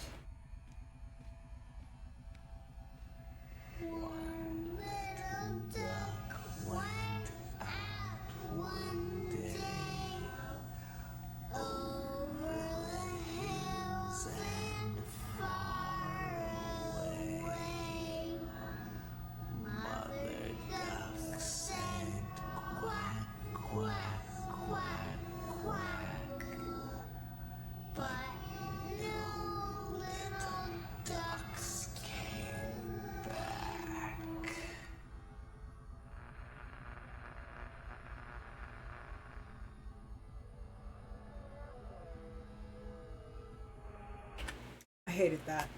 Let me scroll back up on the chat. Someone is singing or is in pain or snoring. I think it's like a type of groaning, maybe. I think that was Callum. I think that's what he looks like. I can't remember because we only saw him like. Yeah, that cool. In this little note, she adds, I didn't run away, Dad took me. So she was kidnapped by her father, which is common for one parent to take their child. The note is no longer there about not taking the Zolift. I don't remember that drawing being there, but can't pick up the toy. Cool. Okay. Thank you, William, for the new watch. It is very nice. It has made me a happy carrot.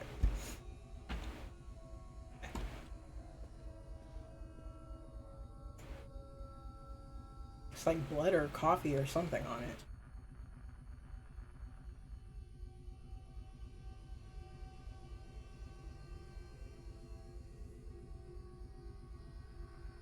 Okay, yeah.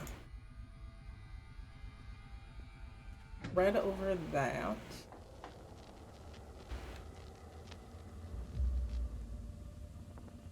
Sad mother duck went out one day over the hills and far away.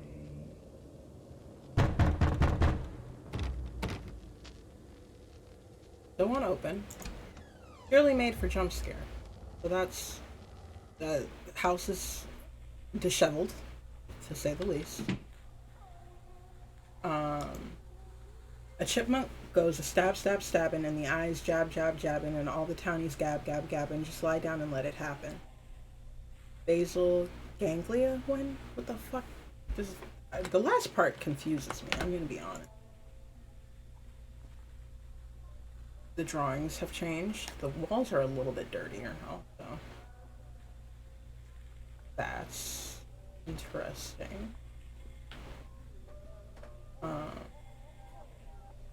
this up.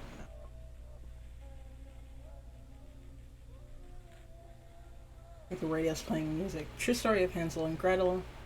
A long time ago in a forest in the woods, there lived a woodcutter, his wife, and two children, a boy named Hansel and a girl named Gretel. They were very poor and had very little to bite or sup. Stupid. The story has been doctored to hide the truth from the unsuspecting public. Now, our panel of fairy tale experts have uncovered compelling evidence that Hansel and Gretel were in fact eaten alive. And in this never before seen expose read about how their parents inexpertly tried to cover it up by telling stories about a witch in a house made of candy, all here in the pages of this shocking fake story.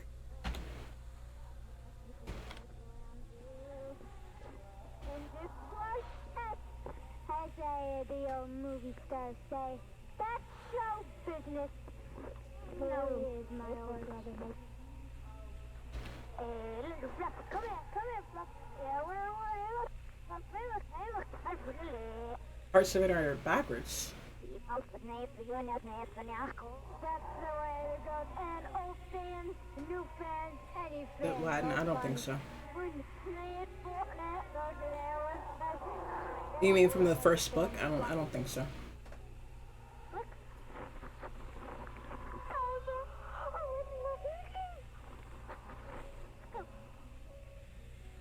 But beautiful sound, the new sound, people. Interesting. And then there she is. Yeah, this one is pretty much the same. I keep pressing that button by accident. So lift. 606. The hat is gone.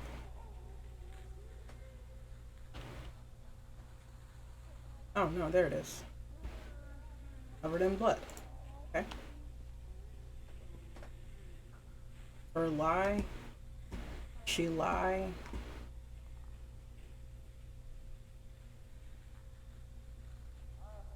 Cheer. Harry?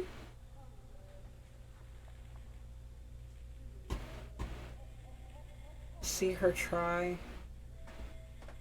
Her why. Bye bye. Okay. Okay.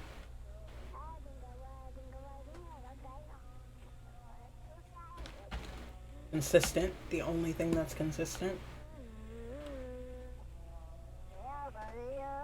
Won't you come over before?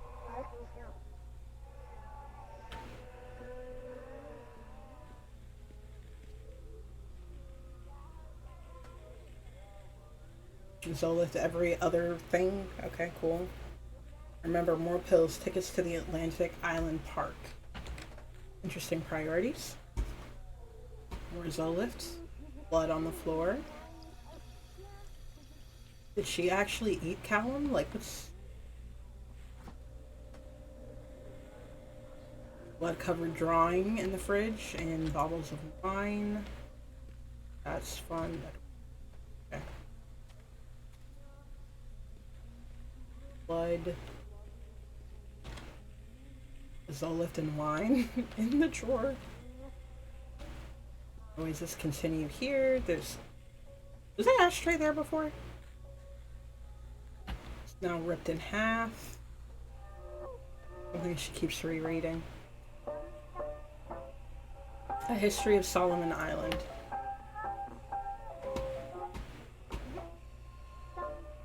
Okay.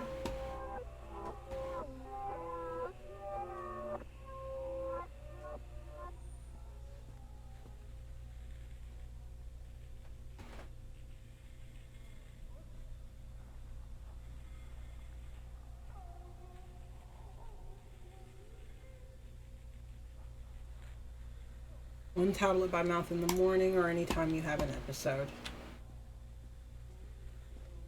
I've never checked to see if that changes. Lots of boxes.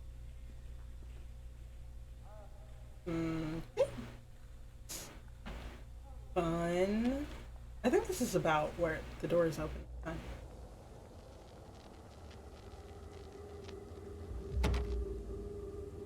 Mother duck said quack, quack, quack, quack, and never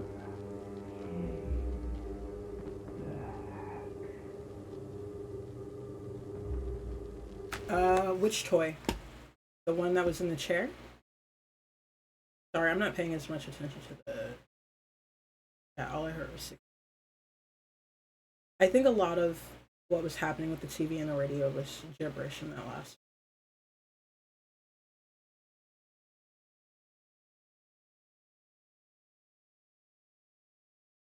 No, the one in the chair is the little blue thing with the ring around it. It's been in the chair the entire time. That one's in the same place, but the first time around, fun. The first time around, you could pick it up, and now you can't, and I don't know why that is. Boogeyman goes a walk, walk, walking, sneaking, stealing, a stalking. Is he really a talking? Now is not the time for balking. Cerebral cortex work. Okay.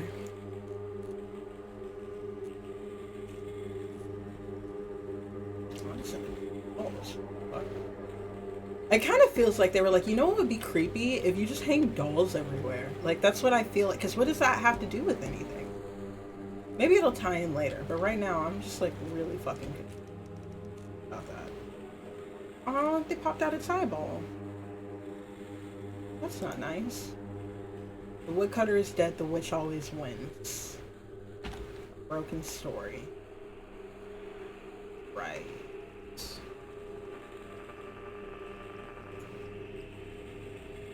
Can you hear us, Lorraine? One of the most important science fiction writers of a generation. A sun will strike the earth. Millions of cattle are uprooted from their homes. A young shadow searches desperately for a way to stop global domination. An exotic dancer, listen, Lorraine, is the key to saving the world again. Dynamic, exciting, irrepressible. Everything we've come to expect. Answer us, Lorraine. Novel. Lorraine, we are watching. You'd better believe that she's bigger, better, and bolder than ever.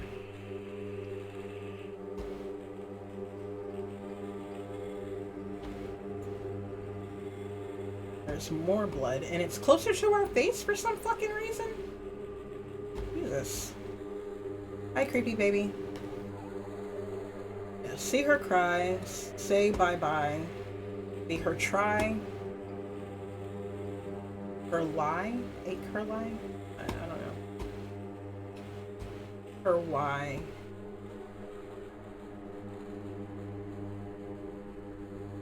I don't know.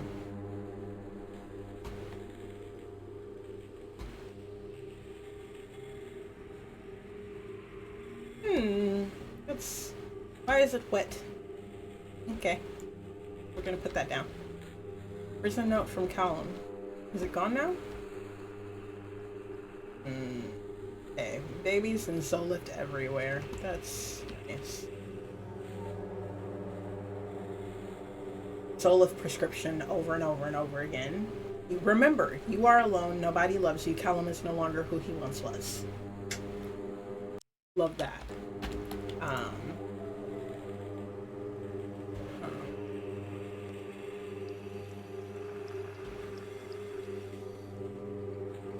There's 2 fridges? What?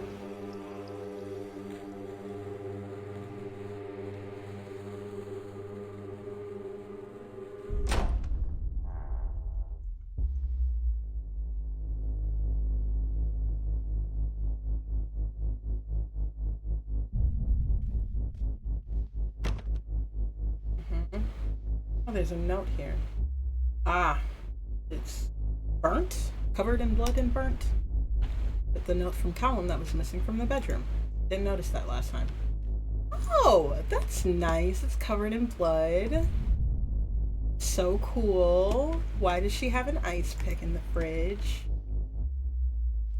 I didn't like this part because it confused me, and also once it gets dark, I can't.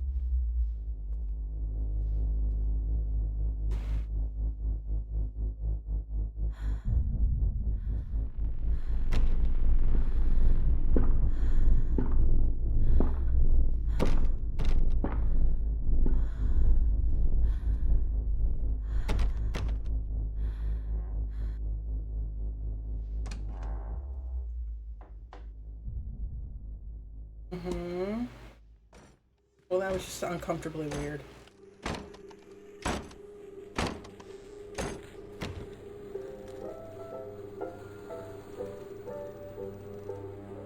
Baby with the wine. That's cool. This table feels like it's closer than it was a second ago.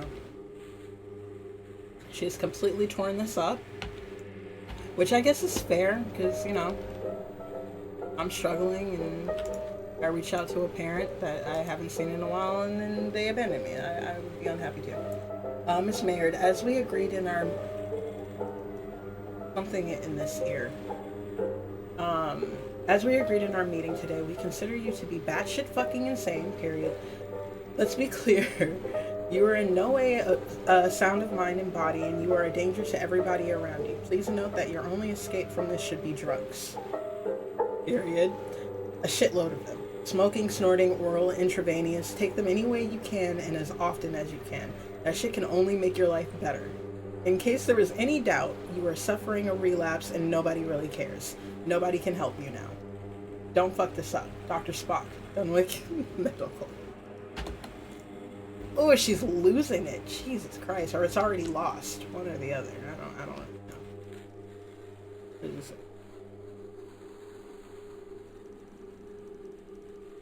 100 milligram. Okay, so that did change. Because it was 10 before. So, you know, here we are.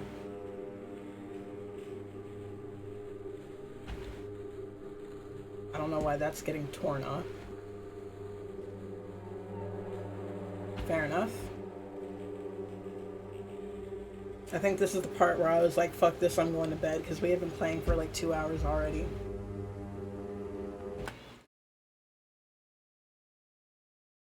Just ending sentences throw me for a loop. Yeah, that shit is crazy. I don't know. No noises.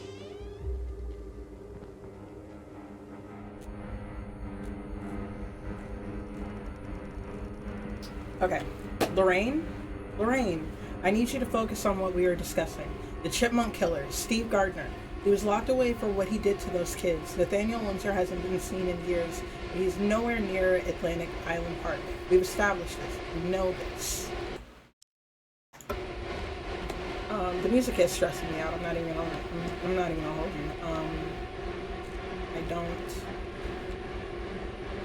I don't like it.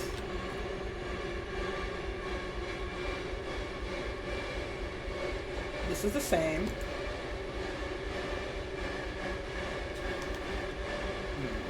Okay, walls are covered in blood.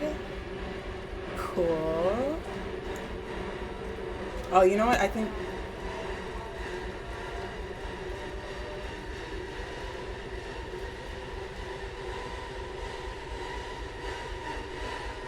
Okay, that's freaky as fuck. We were talking. Can you hear us, Lorraine? Oop, damn it. Pressed the wrong button. Sorry. Can you hear us, Lorraine? The killing. A son will be devoured. All the cattle will be enslaved. The shadow lies on your future, our domination. If you listen, Lorraine, you are the key to damning the world. We are irrepressible. You can only join us, Lorraine. Lorraine, we are one. Home slice. What the fuck?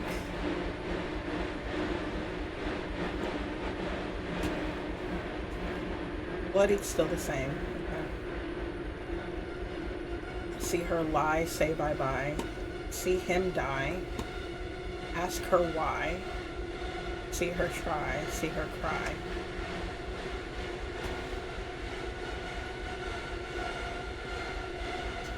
Cool. Love it.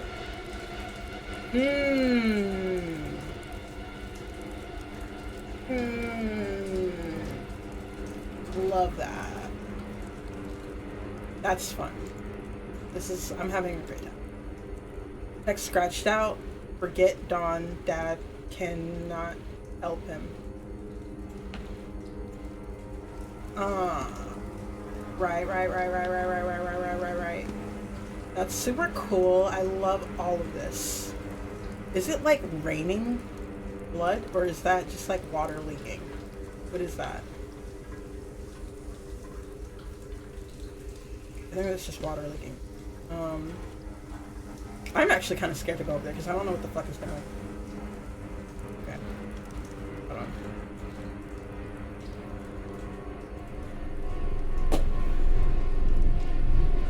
Oh, something is happening. What the fuck? Okay.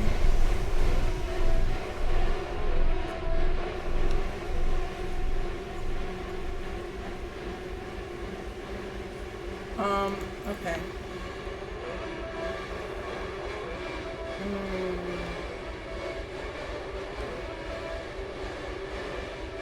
Right.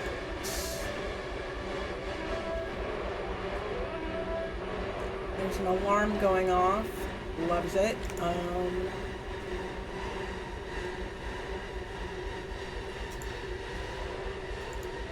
Oh, there's blood on the toy. That's cool.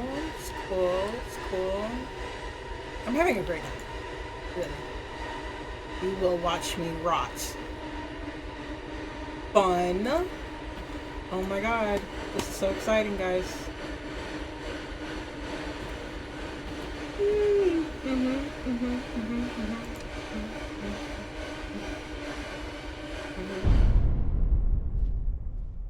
I think I like it even less when it gets quiet.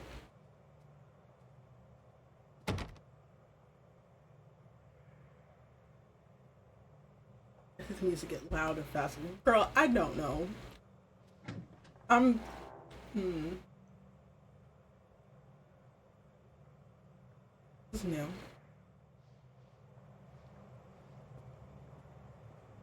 Okay, low-key, I was hating the game at first. I think the pacing in the beginning is awful, but I like what they've Stories are told done with this. again and again, and from their shape we build our understanding of the world.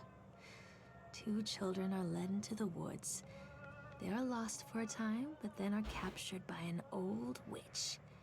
A child goes missing in Atlantic Island Park. He wanders lost for a time before finding his way into the mouth of an old witch.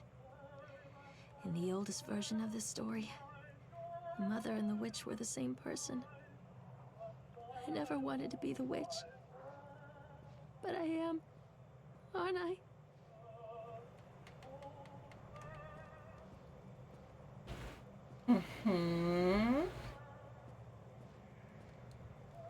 Right.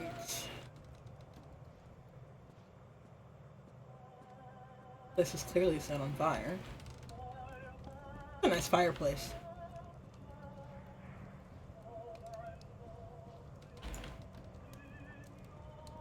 Kids broke in today. It has been so long since I heard laughter, so very long. I took one of them. Okay. I couldn't help myself. It was it was fast. The others didn't notice. I liked hearing him laugh. This boy from the academy. I put him on a slab. I tickled him until he couldn't breathe. My machines came to life, whirring in time to his gasps and shrieks. I think this is delightful. The change wrought in me by the machines is not yet complete. There must be other children I can lay on my slab. What the? What? I don't even know what perspective, who's saying that.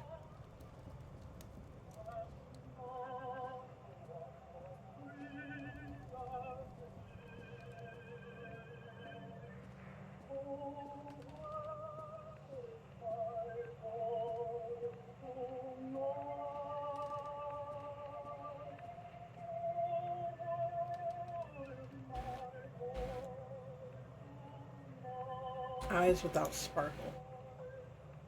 I think that's got to be about like postpartum depression. Which, if this is a commentary on postpartum depression, this is like we're going a little overboard, buddy. I think.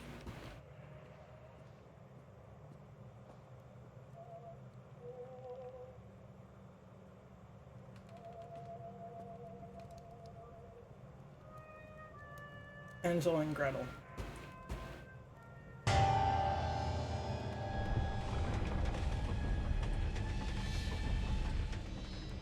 Oof. Okay.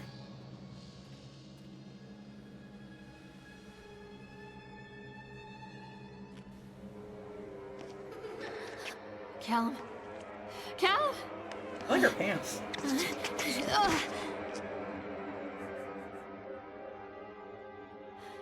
Callum?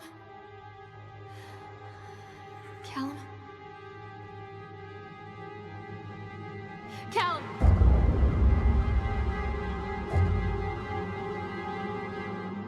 Oh, it's Chad. Hey, Chad.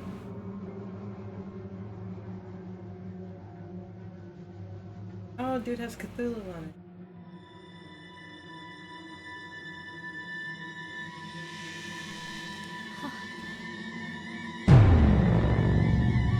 Bro, what the fuck?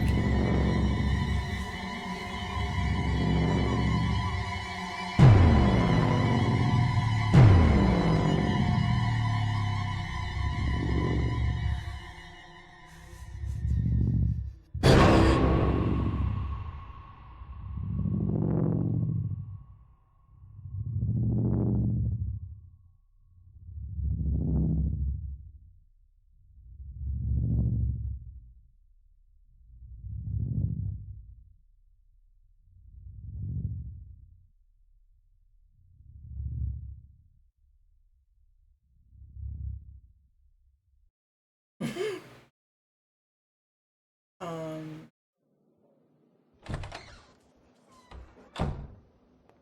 Hey, Lorraine. Lorraine. Don't blame yourself, Lorraine. People lose things all the time.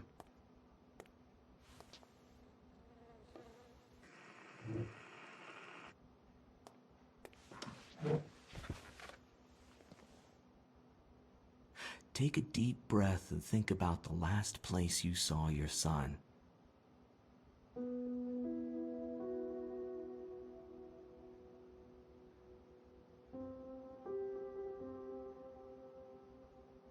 In my heart and mind, I always return to Atlantic Island Park.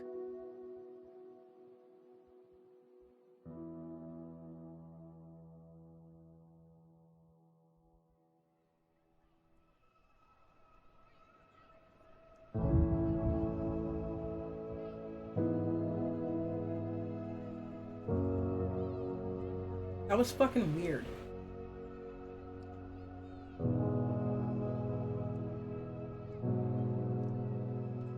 Yeah, apparently. This game has very mixed reviews, and you know what? That's fair because I have very mixed feelings about it. That period of time and that last bit there, I enjoyed that because it was scary, it was confusing. There's storyline to it that you want to piece and puzzle together. But the beginning of this game, so slow, and boring and lackluster. Not even really that scary, right? Um, I think this feels like a game that's in beta. This feels like a game that is missing components to it that's unfinished. It is the finished game apparently. But yeah, I didn't hate that, and I wish I wish Joanna was in to watch me play that because the main reason why I was playing it was for her. So because it was I think she purchased this game before I even started streaming and then said I need you to play this game on stream, and that's why I played it. I hadn't even looked into the game after she sent it to me. So yeah, I don't hate it. I might play it again just to see if there's any clues like leading up to that section that I miss, and maybe that I mean I doubt it, but yeah, this isn't like I'm not super impressed by this game. I'm like not like holy shit. And again, I really hope this isn't a commentary on postpartum because I mean she had other issues going on along with that. And usually when you have postpartum and you kill your kid, you don't do that after they're like a person. That usually happens when they're a baby and you're struggling and nobody's watching you or taking any accountability to like help you through your temporary insanity. But yeah. Yes, I'm sure I'm gonna quit the game. That was a game. for sure. I'm gonna turn back on just so it's not dead quiet. But sorry, I keep messing with my hair, but that's because my scalp is so sore, and I'm trying to loosen the braids up.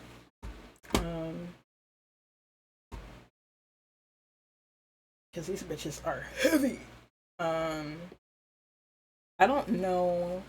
Next week I'll probably do the same setup that I've done this time, where I will, um, talk about supernatural things and ghost stories and stuff, and maybe I'll implement some version of whatever witchcraft that I do to it. But um, I do also want to. Oh, that's so cute. Thank you, Chicago. I do want to try and figure out what game we're gonna play next week for our horror days. I could also just go like on itch and find like free little games because they're usually pretty good. Maybe find a the puppet combo game of some sort. I hope they continue this. Yeah, well, I don't think they will. It's a very old game. It is. The storyline is very interesting. The gameplay is mid, to be honest. Some new demos. Um, yeah, I mean, there's always new stuff that comes out, but I also do have a lot of games that I don't touch. Um, I never finished the Backrooms game, although I don't know if I want to. I also never finished Oakwood. I think I got one part into it and then I screamed really loud and then I never touched it again because I was afraid. I was living with my uncle at the time and I would always play in the middle of the night and I didn't want anyone in the house to get mad at me for screaming or being loud or whatever. So now I think I can do that because I'm more free to be a little bit louder, although I can't scream like that. But hopefully I'll have it together enough tonight. So maybe we'll do Oakwood. I'm thinking that that's what I'm gonna do. Um, I also have like the Night of the Scissors for some reason. I think it was like a cheap game, and I was like, oh, I'll buy that. So, um, I got some stuff we can do. I wish Friday the 13th was still an active game that one could purchase because I would actually like if I could get enough of my chat in one day to be able to play a game together, that would be great. But that usually doesn't happen, so I'm not gonna hinge anything on that. I have Dark Deception. I'm not sure which chapters I have, but I have that. Uh, yeah, I got some stuff. I could play Bendy. I haven't played Bendy at all. The Night of the Scissors, whatever thing. Oop. Yeah, the Night of the Scissors. I think that's why I got it. It was because it was puppet combo esque, or at least that's what it looked like. Um. Oh my god, my head. So I'm just gonna. As soon as I get off the stream, I'm just gonna fucking rub my scalp for like an hour.